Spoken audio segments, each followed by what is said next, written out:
ਸਤਿ ਸ਼੍ਰੀ ਅਕਾਲ। ਤੁਸੀਂ ਜੁੜੇ ਹੋਏ ਹੋ ਪੰਜਾਬੀ ਰੇਡੀਓ USA ਦੇ ਨਾਲ ਤੇ ਮੈਂ ਹਾਂ ਪ੍ਰਵੀਨ ਸ਼ਰਮਾ ਲੈ ਕੇ ਹਾਜ਼ਰ ਹਾਂ ਪ੍ਰੋਗਰਾਮ ਖਬਰ ਤੇ ਨਜ਼ਰ। ਅੱਜ ਦਿਨ ਮੰਗਲਵਾਰ 26 ਸਤੰਬਰ 2023 10 ਅੱਸੂ ਨਾਨਕਸ਼ਾਹੀ ਸੰਮਤ 555 ਖਬਰਾਂ ਤੇ ਚਰਚਾ ਕਰਨ ਲਈ ਜੁੜ ਚੁੱਕੇ ਨੇ ਮਿੰਟੂ ਗੁਰਸਰੀਆ ਜੀ। ਮੈਨੂੰ ਸਤਿ ਸ਼੍ਰੀ ਅਕਾਲ ਜੀ, ਸਵਾਗਤ ਹੈ ਜੀ ਪੰਜਾਬੀ ਰੇਡੀਓ USA ਤੇ ਜੀ। ਸ਼ੁਕਰੀਆ ਸਾਰਿਆਂ ਨੂੰ, ਸਤਿ ਸ੍ਰੀ ਅਕਾਲ ਜੀ। ਪ੍ਰੋਗਰਾਮ ਖਬਰ ਤੇ ਨਜ਼ਰ ਨੂੰ ਸਪਾਂਸਰ ਕਰਦੇ ਨੇ ਖਾਲਸਾ ਇੰਸ਼ੋਰੈਂਸ ਏਜੰਸੀ ਵਾਲੇ, ਜਿਨ੍ਹਾਂ ਤੋਂ ਤੁਸੀਂ ਹਰ ਤਰੀਕੇ ਦੀ ਇੰਸ਼ੋਰੈਂਸ ਲੈ ਸਕਦੇ ਹੋ। ਇੰਸ਼ੋਰੈਂਸ ਬਾਰੇ ਪਤਾ ਕਰਨ ਦੇ ਲਈ ਇਹਨਾਂ ਦਾ ਨੰਬਰ ਹੈ 408 272 2500। ਇਹ ਪਿਛਲੇ 32 ਸਾਲ ਤੋਂ ਇੰਸ਼ੋਰੈਂਸ ਦੇ ਵਿੱਚ ਸ਼ਾਨਦਾਰ ਸੇਵਾਵਾਂ ਦੇ ਰਹੇ ਨੇ ਤੇ ਅਮਰੀਕਾ ਭਰ ਦੇ ਵਿੱਚ ਇੰਸ਼ੋਰੈਂਸ ਕਰਦੇ ਨੇ। ਅੱਜ ਹੀ ਡਾਇਲ ਕਰੋ 408 272 2500। ਟਰਕੀਅਨ ਇਮੀਗ੍ਰੇਸ਼ਨ ਲਾ ਫਰਮ ਵਾਲੇ ਜੇ ਟਰਕੀਅਨ ਅਟਾਰਨੀ ਟਰਕੀਅਨ ਦੇ ਨਾਲ ਤੁਸੀਂ US ਇਮੀਗ੍ਰੇਸ਼ਨ ਬਾਬਤ ਕੋਈ ਵੀ ਸਲਾਹ ਕਰਨੀ, ਕੋਈ ਵੀ ਸਵਾਲ ਪੁੱਛਣਾ ਤੇ ਇਹਨਾਂ ਦਾ ਨੰਬਰ ਹੈ 415 909 0503। ਜੀ ਕੇ ਧਨੋਟਾ ਯੂਬਾ ਸਿਟੀ, ਪਰਮਜੀਤ ਕੌਰੰਗੀ ਵੈਕਾਵਿਲ, ਪਰ Pritpal Singh Sidhu Fresno, GN lube ਵਾਲੇ ਟਰੱਕ ਵਾਸ਼ ਕਰਦੇ ਨੇ, ਆਇਲ ਚੇਂਜ ਕਰਦੇ ਨੇ, ਏਅਰ ਬ੍ਰੇਕਾਂ ਦਾ ਕੰਮ ਤਸੱਲੀ ਬਖਸ਼ ਕਰਦੇ ਨੇ। ਨਵੇਂ ਪੁਰਾਣੇ ਟਾਇਰ ਵੀ ਇਹਨਾਂ ਤੋਂ ਮਿਲ ਸਕਦੇ ਨੇ। ਲੋਕੇਸ਼ਨ ਸੈਂਟਾਨੇਲਾ ਦੀ ਨਿਮਾ ਸੋਤਾ ਦੇ ਨਾਲ ਗੱਲ ਕੀਤੀ ਜਾ ਸਕਦੀ ਹੈ 209 277 0113 ਤੇ MK ਮਾਰਕੀਟ ਵਾਲੇ ਕਸ਼ਮੀਰ ਸਿੰਘ ਸੈਕਰਾਮੈਂਟੋ ਤੋਂ। ਇਹਨਾਂ ਸਾਰੇ ਹੀ ਸਪਾਂਸਰਸ ਦਾ ਬਹੁਤ ਬਹੁਤ ਧੰਨਵਾਦ। ਤੇ ਜੇਕਰ ਤੁਸੀਂ ਵੀ ਪੰਜਾਬੀ ਰੇਡੀਓ USA ਦੇ ਇਹਨਾਂ ਪ੍ਰੋਗਰਾਮਾਂ ਨੂੰ ਸਪਾਂਸਰ ਕਰਨਾ ਚਾਹੁੰਦੇ ਹੋ ਤਾਂ ਸਟੂਡੀਓ ਦਾ ਨੰਬਰ ਹੈ 408 272 5200। ਪੰਜਾਬੀ ਰੇਡੀਓ USA ਦੇ ਪ੍ਰੋਗਰਾਮ ਖਬਰ ਤੇ ਨਜ਼ਰ ਨੂੰ ਤੁਸੀਂ ਇਸ ਵੇਲੇ ਸੁਣ ਰਹੇ ਹੋ AM FM ਸਟੇਸ਼ਨਸ ਦੇ ਨਾਲ ਰੇਡੀਓ ਸੈਟ ਤੇ, ਨੈਟ ਤੇ, mobile app, social media platforms, Facebook, YouTube ਤੇ ਸੁਣ ਰਹੇ ਹੋ, ਦੇਖ ਰਹੇ ਹੋ। ਸਾਰੇ ਹੀ ਦਰਸ਼ਕਾਂ ਤੇ ਸਰੋਤਿਆਂ ਦਾ ਪ੍ਰੋਗਰਾਮ ਖਬਰ ਤੇ ਨਜ਼ਰ ਦੇ ਵਿੱਚ ਸਵਾਗਤ ਹੈ। ਮਿੰਟੂ ਜੀ, ਖਬਰਾਂ ਦੇ ਵੱਲ ਆਈਏ ਤੇ ਸ਼ੁਰੂਆਤ ਕਰੀਏ ਪੰਜਾਬ ਹਰਿਆਣਾ ਬਾਰ ਐਸੋਸੀਏਸ਼ਨ ਦੇ ਵਕੀਲਾਂ ਤੋਂ। ਕਹਿੰਦੇ ਹੜਤਾਲ ਤੇ ਅੜ ਗਏ ਨੇ ਜੀ। ਇਹ ਬਹੁਤ ਰੌਲਾ ਪਿਆ, ਬਹੁਤ ਹੀ ਜ਼ਿਆਦਾ ਆਪਾਂ ਕਹਿ ਸਕਦੇ ਹਾਂ, ਕਿਉਂਕਿ ਜੋ ਵਕੀਲ ਦੇ ਨਾਲ ਹੋਇਆ ਉਸ ਤੋਂ ਬਾਅਦ ਹੁਣ ਇਹ ਹੜਤਾਲ ਜਿਹੜੀ ਹੈ ਹਿਸਾਬ ਲਾ ਲਓ Punjab and Haryana high court ਤੱਕ ਚਲੇ ਗਈ। ਇਹ ਜਿਹੜੀ ਹੜਤਾਲ ਹੁੰਦੀ ਹੈ ਨਾ, ਵਕੀਲਾਂ ਦੀ ਹੜਤਾਲ, ਇਹ ਸਿਰਫ ਆਪਾਂ ਇਹ ਨਹੀਂ ਕਹਿ ਸਕਦੇ ਕਿ ਵਕੀਲ ਉੱਥੇ ਬੈਠੇ ਆ ਜੀ ਚੈਂਬਰਾਂ ਦੇ ਵਿੱਚ ਕੰਮ ਨਹੀਂ ਕਰ ਰਿਹਾ। ਇਹਦੇ ਨਾਲ ਕੀ ਹੁੰਦਾ ਕਿ ਸਾਰੀ ਜੁਡੀਸ਼ਰੀ ਜਿਹੜੀ ਹੁੰਦੀ ਹੈ ਉੱਥੋਂ ਦੀ, ਉਹਦਾ ਸਾਰਾ ਹੀ ਕੰਮਕਾਰ ਠੱਪ ਹੋ ਜਾਂਦਾ ਹੈ। ਕਿਉਂਕਿ ਜੇ ਕੋਈ ਜੇਲ੍ਹ ਦੇ ਵਿੱਚ ਬੈਠਾ ਉਹਦੀ ਸੁਣਵਾਈ ਹੋ ਰਹੀ ਆ, ਉੱਥੇ ਦਾ ਉੱਥੇ ਗਾ ਤਰੀਕ ਪੈ ਗਈ ਉਹਦੀ 2-3 ਮਹੀਨੇ ਦੀ ਹਾਈ ਕੋਰਟ 'ਚ, ਤੇ ਉੱਥੇ ਰਗੜਿਆ ਗਿਆ ਨਾ ਜੀ। ਜੇ ਕਿਸੇ ਦਾ ਕੋਈ ਫੈਸਲਾ ਆਉਣਾ ਸੀਗਾ, ਵਕੀਲ ਹਾਜ਼ਰ ਨਹੀਂ ਹੋਇਆ, ਉਹ ਅਟਕ ਗਿਆ, ਉਹ ਟਲ ਗਿਆ, ਤਾਂ ਉਹ ਵੀ ਕੋਈ ਤਰੀਕ ਪੈ ਗਈ। ਤਾਂ ਖੈਰ ਹੁਣ ਪੰਜਾਬ ਅਤੇ Haryana high court bar association ਦੀ ਜਿਹੜੀ ਜਨਰਲ ਹਾਊਸ ਦੀ ਮੀਟਿੰਗ ਹੈ, ਇਹਦੇ ਬਾਰੇ ਇਹ ਜਿਹੜੇ ਬਾਰ ਐਸੋਸੀਏਸ਼ਨ ਦੇ ਮੁਖੀ ਆ GBS ਢਿੱਲੋਂ ਜੀ, ਉਹਨਾਂ ਦਾ ਕਹਿਣਾ ਹੈ ਕਿ ਅਸੀਂ ਹਾਊਸ ਦੇ ਵਿੱਚ ਫੈਸਲਾ ਕੀਤਾ ਕਿ ਸਭ ਤੋਂ ਪਹਿਲਾਂ ਆਪਣੇ ਐਡਵੋਕੇਟ ਦੀ ਜ਼ਮਾਨਤ ਅਰਜ਼ੀ ਪਾਵਾਂਗੇ ਜਿਹੜਾ ਕਿ ਅੰਦਰ ਹੈ, ਤੇ ਫਿਰ ਉਹਨਾਂ ਨੇ ਕਿਹਾ ਕਿ 2 ਦਿਨਾਂ ਦਾ ਅਲਟੀਮੇਟਮ ਹੈ, ਸ਼ੁੱਕਰਵਾਰ ਨੂੰ ਸਾਡਾ ਅਗਲਾ ਜਨਰਲ ਹਾਊਸ ਆ, ਸਾਡੇ ਵਕੀਲ ਤੇ ਇੱਕ ਤੇ ਜਿਹੜੀ ਦਰਜ FIR ਹੈ ਉਸ ਨੂੰ ਤੁਰੰਤ ਰੱਦ ਕੀਤਾ ਜਾਵੇ, ਪੁਲਿਸ ਵਾਲੇ ਜਿਹੜੇ ਦੋਸ਼ੀ ਆ ਉਹਨਾਂ ਨੂੰ ਗ੍ਰਿਫਤਾਰ ਕਰ ਲਿਆ ਜਾਵੇ, ਤੇ ਨਾਲ ਉਹਨਾਂ ਨੇ ਕਿਹਾ ਕਿ ਇਹਨਾਂ ਨੂੰ ਡਿਸਮਿਸ ਕਰ ਦਿਓ, ਨਹੀਂ ਤਾਂ ਫਿਰ ਭਾਈ ਦੇਖਾਂਗੇ ਫਿਰ ਅਗਲਾ ਸਟੈਪ ਕੀ ਚੁੱਕਣਾ ਆ। ਤੇ ਹੜਤਾਲ ਜਾਰੀ ਰਹੇਗੀ, ਇਹਨਾਂ ਨੇ ਸਾਫ਼ ਕਰ ਦਿੱਤਾ। ਹੁਣ ਦੇਖੋ ਵਕੀਲ ਦੇ ਨਾਲ ਜੋ ਹੋਇਆ ਉਹ ਤੇ ਤੁਸੀਂ ਹੁਣ ਸੁਣ ਰਹੇ ਹੋਗੇ, ਪੜ੍ਹ ਰਹੇ ਹੋਗੇ, ਜਾਂ ਆਪਾਂ ਕਿਤੇ ਗੱਲ ਵੀ ਕੀਤੀ ਆ ਕਿ ਜੋ ਵਕੀਲ ਹੈ, ਇਹ ਮੁਕਤਸਰ ਦਾ ਮਾਮਲਾ ਹੈ, ਉਹ ਦੱਸਦਾ ਹੈ ਕਿ ਮੈਂ ਆਪਣੇ ਕਲਾਇੰਟ ਦੇ ਨਾਲ ਗਿਆ ਸੀ ਸ਼ਿਕਾਇਤ ਲੈ ਕੇ, ਤੇ ਉਸ ਤੋਂ ਬਾਅਦ ਪੁਲਿਸ ਵਾਲਿਆਂ ਨੇ ਇਹਨਾਂ ਨੂੰ ਅਰੈਸਟ ਕਰ ਲਿਆ, ਪੁਲਿਸ ਵਾਲਿਆਂ ਨੇ ਤਸ਼ੱਦਦ ਕੀਤਾ, ਫਿਰ ਅਨੈਤਿਕ ਕੰਮ ਵੀ ਹੋਇਆ, ਤੇ ਉਸ ਤੋਂ ਬਾਅਦ ਇਹਨਾਂ ਨੂੰ ਜੁਡੀਸ਼ੀਅਲ ਕਰ ਦਿੱਤਾ ਗਿਆ। ਜੁਡੀਸ਼ੀਅਲ ਜਦੋਂ ਕਰ ਦਿੱਤਾ ਗਿਆ, ਉਸ ਤੋਂ ਬਾਅਦ ਮੈਡੀਕਲ ਹੋਇਆ, ਸੱਟਾਂ ਦੀ ਪੁਸ਼ਟੀ ਹੋ ਗਈ। ਯਾਨੀ ਇਹ ਹੁਣ ਤੱਕ ਮਾਮਲਾ ਹੈ। ਤਾਂ ਇਹਦੇ 'ਚ ਫਿਰ ਇਹ ਮਾਮਲਾ ਕੋਰਟ ਦੇ ਵਿੱਚ ਜਾਂਦਾ ਹੈ, ਵਕੀਲ ਕੋਰਟ ਦੇ ਵਿੱਚ ਗਏ, ਜੱਜ ਦਾ ਹੁਕਮ ਹੋਇਆ, ਉਸ ਤੋਂ ਬਾਅਦ SP ਮੁਕਤਸਰ ਇਨਵੈਸਟੀਗੇਸ਼ਨ ਵਾਲਾ ਜਿਹੜਾ SP ਹੁੰਦਾ, SHO ਜਿਹੜਾ CIA ਸਟਾਫ ਵਾਲਾ ਰਮਨ ਕੰਬੋਜ ਯੰਗ SHO ਹੈ, ਫਿਰ ਇਸ ਤੋਂ ਇਲਾਵਾ 3 ਹੋਰ ਮੁਲਾਜ਼ਮ ਤੇ ਇੱਕ ਹੋਮਗਾਰਡ ਦਾ ਜਵਾਨ, ਜਾਨੀ ਅੱਧਾ ਦਰਜਨ ਤੇ ਪਰਚੇ ਹੋਏ ਮੁਲਾਜ਼ਮਾਂ ਦੇ। ਪਰ ਦੂਜੇ ਪਾਸਿਓਂ ਜਿਹੜਾ ਦੂਸਰਾ ਪੱਖ ਹੈ ਪੁਲਿਸ ਦਾ, ਸਾਡੀ ਟੀਮ ਨੂੰ ਖੁਦ ਅੱਜ ਮੁਕਤਸਰ ਪੁਲਿਸ ਨੇ ਪਹੁੰਚ ਕੀਤੀ, ਉਹਨਾਂ ਨੇ ਆਪਣੀ ਗੱਲ ਦੱਸੀ, ਕਿਉਂਕਿ ਪੁਲਿਸ ਕਦੇ ਵੀ PC ਵਗੈਰਾ ਤੇ ਤੁਹਾਨੂੰ ਪਤਾ ਕਰਦੀ ਨਹੀਂ ਹੈ। ਅਸੀਂ ਹੁਣ ਇਸ ਤਰ੍ਹਾਂ ਦੀਆਂ ਖਬਰਾਂ ਕਰਦੇ ਹਾਂ ਤਾਂ ਫਿਰ ਦੂਸਰਾ ਜਿਹੜਾ ਵਰਸ਼ਨ ਹੁੰਦਾ ਉਹ ਵੀ ਸਾਨੂੰ ਕਿਹਾ ਜਾਂਦਾ ਕਿ ਤੁਸੀਂ ਦੱਸੋ ਲੋਕਾਂ ਦੇ ਸਾਹਮਣੇ। ਤਾਂ ਉਹਦੇ 'ਚ ਜੋ ਪੁਲਿਸ ਕਹਿ ਰਹੀ ਆ, ਪੁਲਿਸ ਇਹ ਕਹਿ ਰਹੀ ਆ ਕਿ ਵੇਖੋ ਜਿਸ ਦਿਨ ਇਹ ਆਏ ਨੇ ਉਸ ਦਿਨ ਥਾਣੇ 'ਚ ਸ਼ਿਕਾਇਤ ਦਿੱਤੀ ਆ, ਉਸ ਤੋਂ ਬਾਅਦ ਜਦੋਂ ਜਦੋਂ ਇਹ ਚੱਲੇ ਆ ਤਾਂ ਇਹਨਾਂ ਦੀ ਗੱਡੀ ਨੇ ਸਾਡੀ ਗੱਡੀ ਨੂੰ ਹਿੱਟ ਕੀਤਾ। ਉਸ ਤੋਂ ਬਾਅਦ ਫਿਰ ਮੁਲਾਜ਼ਮਾਂ ਦੇ ਨਾਲ ਤਲਖੀ ਹੋਈ, ਹੱਥੋਂ-ਪਾਈ ਹੋਏ, ਉੱਥੋਂ ਇਹ ਦੋਵੇਂ ਨਿਕਲ ਗਏ ਨੇ। ਬਾਅਦ ਦੇ ਵਿੱਚ ਕਿਉਂਕਿ ਪੁਲਿਸ ਵਾਲੇ ਮਗਰ ਭੱਜੇ ਆ ਤੇ ਉੱਥੋਂ ਫਿਰ ਜਾ ਕੇ ਇਹਨਾਂ ਨੂੰ ਫੜਿਆ ਤੇ ਉੱਥੇ ਵੀ ਕਹਿ ਲਓ ਕਿ ਤਲਖ ਹੋਈ ਹੈ ਇਹਨਾਂ ਦੀ ਆਪਸ ਦੇ ਵਿੱਚ ਗੱਲਬਾਤ ਤੇ ਕੁਝ ਧੱਕਾ ਮੁੱਕੀ ਦੀ ਵੀ ਖਬਰ ਹੈ ਜੀ। ਤੇ ਉਸ ਤੋਂ ਬਾਅਦ ਉਹ ਕਹਿੰਦੇ ਆ ਕਿ ਇਹਨਾਂ ਨੂੰ ਅਰੈਸਟ ਕੀਤਾ ਗਿਆ। ਤੇ ਦੂਜੀ ਗੱਲ ਆ, ਉਹ ਕਹਿੰਦੇ ਆ ਕਿ ਜਦੋਂ ਮੈਡੀਕਲ ਅਸੀਂ ਕਰਵਾਇਆ ਉਸ ਵੇਲੇ ਕੋਈ ਸੱਟ ਨਹੀਂ ਆਈ। ਉਸੇ ਡਾਕਟਰ ਤੋਂ ਤੀਜੇ ਦਿਨ ਮੈਡੀਕਲ ਫੇਰ ਕਰਵਾਇਆ ਗਿਆ ਤੇ 18 ਸੱਟਾਂ। ਇਹ ਕਿੱਦਾਂ ਪੋਸੀਬਲ ਹੈ? ਡਾਕਟਰ ਨੇ ਇੱਕ ਮੈਡੀਕਲ ਤੇ ਫਿਰ ਗਲਤ ਕੀਤਾ ਨਾ, ਕਿਹੜਾ ਗਲਤ ਕੀਤਾ? ਉਹ ਕਹਿੰਦੇ ਕਿ ਅਸੀਂ ਹੁਣ ਜਾ ਕੇ ਕਿਹੜੇ ਜੱਜ ਤੇ ਜਾ ਕੇ ਹੁਣ ਚੈਲੰਜ ਕਰੀਏ, ਕਿਉਂਕਿ ਕੋਈ ਵਕੀਲ ਸਾਡਾ ਕੇਸ ਹੀ ਨਹੀਂ ਲੜੇਗਾ। ਇਹ ਵੀ ਪੰਗਾ। ਉਹ ਕਹਿੰਦੇ ਕਿ ਭਾਈ ਸਾਡੇ ਨਾਲ ਤੇ ਹੁਣ ਕੋਈ ਵੀ ਨਹੀਂ ਖਲੋ ਰਿਹਾ। ਤੇ ਦੂਸਰੇ ਪਾਸੇ ਡੋਪ ਟੈਸਟ ਪੋਜ਼ਿਟਿਵ ਹੈ ਵਕੀਲ ਦਾ। ਹੁਣ ਇੱਕ ਡੋਪ ਟੈਸਟ ਬਾਅਦ ਦੇ ਵਿੱਚ ਹੋਇਆ, ਕਹਿੰਦੇ ਜੀ ਕਿ ਉਹ ਨੈਗੇਟਿਵ ਹੈ, ਜਦ ਕਿ ਇਹ ਕਹਿੰਦੇ ਆ ਕਿ ਜਿਹੜਾ ਪਹਿਲਾ ਪੋਜ਼ਿਟਿਵ ਆਇਆ ਪੁਲਿਸ ਨੇ ਧੱਕੇ ਨਾਲ ਕੁਝ ਖਿਲਾਫ ਦਿੱਤਾ। ਦੇਖੋ ਇੱਥੇ ਪ੍ਰਵੀਨ ਜੀ ਕਹਾਣੀ ਇਹ ਬਣੀ ਪਈ, ਮੈਂ ਤੁਹਾਨੂੰ ਲਿਟਰਲੀ ਦੱਸ ਦੇਵਾਂ ਕਿ ਪੁਲਿਸ ਵਾਲੇ ਜਿਹੜੇ ਅੰਦਰ ਖਾਤੇ ਉਹ ਹਥਿਆਰ ਸੁੱਟੀ ਬੈਠੇ ਆ। ਉਹ ਕਹਿੰਦੇ ਕਿ ਜੇ ਪੁਲਿਸ ਵਾਲਿਆਂ ਤੇ ਇਸ ਤਰ੍ਹਾਂ ਧੱਕੇ ਨਾਲ ਮਾਮਲਾ ਦਰਜ ਕਰੋਗੇ ਤੇ ਡਰੱਗ ਵਾਲੀ ਲੜਾਈ 'ਚ ਫਿਰ ਅਸੀਂ ਸਾਥ ਨਹੀਂ ਦੇ ਰਹੇ, ਕਿਉਂਕਿ ਇੱਥੇ ਜਸਵੀਰ ਡਿੰਪਾ ਦਾ ਭਰਾ ਐਸਐਸਪੀ ਹੈ, ਤੁਹਾਨੂੰ ਪਤਾ ਮੁਕਤਸਰ 'ਚ। ਹਾਂਜੀ ਹਾਂਜੀ। ਤੇ ਮੁਕਤਸਰ ਦੇ ਐਸਐਸਪੀ ਬਾਰੇ ਲੱਖੇ ਸਿਧਾਣੇ ਨੇ ਵੀ ਅੱਗੇ ਇੱਕ ਦੋ ਵਾਰੀ, ਇਨਫੈਕਟ ਲੱਖਾ ਸਿਧਾਣਾ ਅੱਜ ਵੀ ਲਾਈਵ ਹੋਇਆ ਮੁਕਤਸਰ ਜਾ ਕੇ। ਉਹਨੇ ਤੇ ਵਕੀਲ ਤੇ ਉਲਟਾ ਦੋਸ਼ ਲਾਇਆ ਕਿ ਅਸੀਂ ਇੱਥੋਂ ਜੋ ਸੁਣਿਆ ਕਥਿਤ ਤੌਰ ਤੇ ਕਿ ਵਕੀਲ ਖੁਦ ਆਦੀ ਆ। ਤਾਂ ਇਹ ਆਪਣੇ ਆਪ ਦੇ ਵਿੱਚ ਇੱਕ ਨਵਾਂ ਐਂਗਲ ਆ। ਡੋਪ ਟੈਸਟ ਵਾਲਾ ਵੀ ਵਿੱਚ ਆ ਗਿਆ, ਜਿਵੇਂ ਮੈਂ ਤੁਹਾਨੂੰ ਦੱਸਿਆ। ਇਹ ਕਹਿੰਦੇ ਕਿ ਧੱਕੇ ਨਾਲ ਪੁਲਿਸ ਨੇ ਕੁਝ ਖਵਾ ਦਿੱਤਾ ਤੇ ਡੋਪ ਟੈਸਟ ਕਰਵਾ ਦਿੱਤਾ, ਜਦ ਕਿ ਲੱਖਾ ਸਿਧਾਣਾ ਅੱਜ ਲਾਈਵ ਹੋਈ ਬੈਠਾ ਸੀ। ਉਹ ਕਹਿੰਦਾ ਕਿ ਕਿਉਂਕਿ ਇਹ ਟਕਰਾਅ ਹੀ ਨਸ਼ਾ ਵਿਰੋਧੀ ਕਮੇਟੀ ਦੇ ਨਾਲ ਸੀ ਅਸਲ 'ਚ ਬੇਸਿਕਲੀ, ਕਿਉਂਕਿ ਜਿਹੜਾ ਕਲਾਇੰਟ ਦੱਸਿਆ ਜਾ ਰਿਹਾ ਨੀਟਾ, ਉਹਦੇ ਤੇ ਅੱਗੇ ਵੀ ਮੁਕੱਦਮਾ ਹੈ। ਤੇ ਉਹ ਕਹਿੰਦਾ ਕਿ ਮੈਨੂੰ ਇਹ ਨਸ਼ਾ ਵਿਰੋਧੀ ਕਮੇਟੀ ਵਾਲੇ ਪਿੰਡ ਨਹੀਂ ਸੀ ਵੜਨ ਦੇ ਰਹੇ ਜਾਂ ਖੈਬੜਬਾਜੀ ਸੀ, ਉਹ ਸ਼ਿਕਾਇਤ ਦੇਣ ਗਏ ਸਨ। ਸਮਝ ਗਏ ਨਾ ਤੁਸੀਂ? ਸਾਰੀ ਕਹਾਣੀ ਜਿਹੜੀ ਆ ਬੜੀ ਉਲਝਵੀਂ ਆ। ਦੋਸ਼ ਉਧਰੋਂ ਵੀ ਬੜੇ ਗੰਭੀਰ ਨੇ ਤੇ ਦੋਸ਼ ਉਧਰੋਂ ਵੀ ਬੜੇ ਹੁਣ ਚਲੋ ਕਿ ਖਤਰਨਾਕ ਜਿਹੇ ਲੱਗ ਰਹੇ ਆ। ਤਾਂ ਸੁਤੰਤਰ ਇੱਕ ਜਾਂਚ ਪੜਤਾਲ, ਆਜ਼ਾਦਾਨਾ ਢੰਗ ਨਾਲ ਜਾਂਚ ਪੜਤਾਲ, ਨਿਰਪੱਖ ਢੰਗ ਨਾਲ ਕੋਈ ਜਾਂਚ ਪੜਤਾਲ ਹੋਵੇ ਤੇ ਤਦ ਹੀ ਇਹ ਮਾਮਲਾ ਨਿਬੜ ਸਕਦਾ, ਅਦਰਵਾਈਜ਼ ਇਹਦਾ ਨਿਬੜਨ ਦਾ ਕੋਈ ਇਮਕਾਨ ਨਜ਼ਰ ਨਹੀਂ ਆ ਰਿਹਾ। ਤੇ ਤੁਹਾਨੂੰ ਯਾਦ ਹੋਣਾ ਮੁਕਤਸਰ ਤੋਂ ਹੀ ਅੱਗੇ ਇੱਕ ਵਾਰੀ ਵਕੀਲਾਂ ਦਾ ਕੰਮ ਸ਼ੁਰੂ ਹੋਇਆ ਸੀ, ਇੱਕ ਐਸਐਚਓ ਨਾਲ ਪੇਚਾ ਪਿਆ ਸੀ, ਇੱਕ ਵਕੀਲਣੀ ਦਾ। ਤੇ ਉਸ ਵੇਲੇ ਵੀ ਹੜਤਾਲ ਬਹੁਤ ਤਗੜੀ ਹੋ ਗਈ ਸੀ।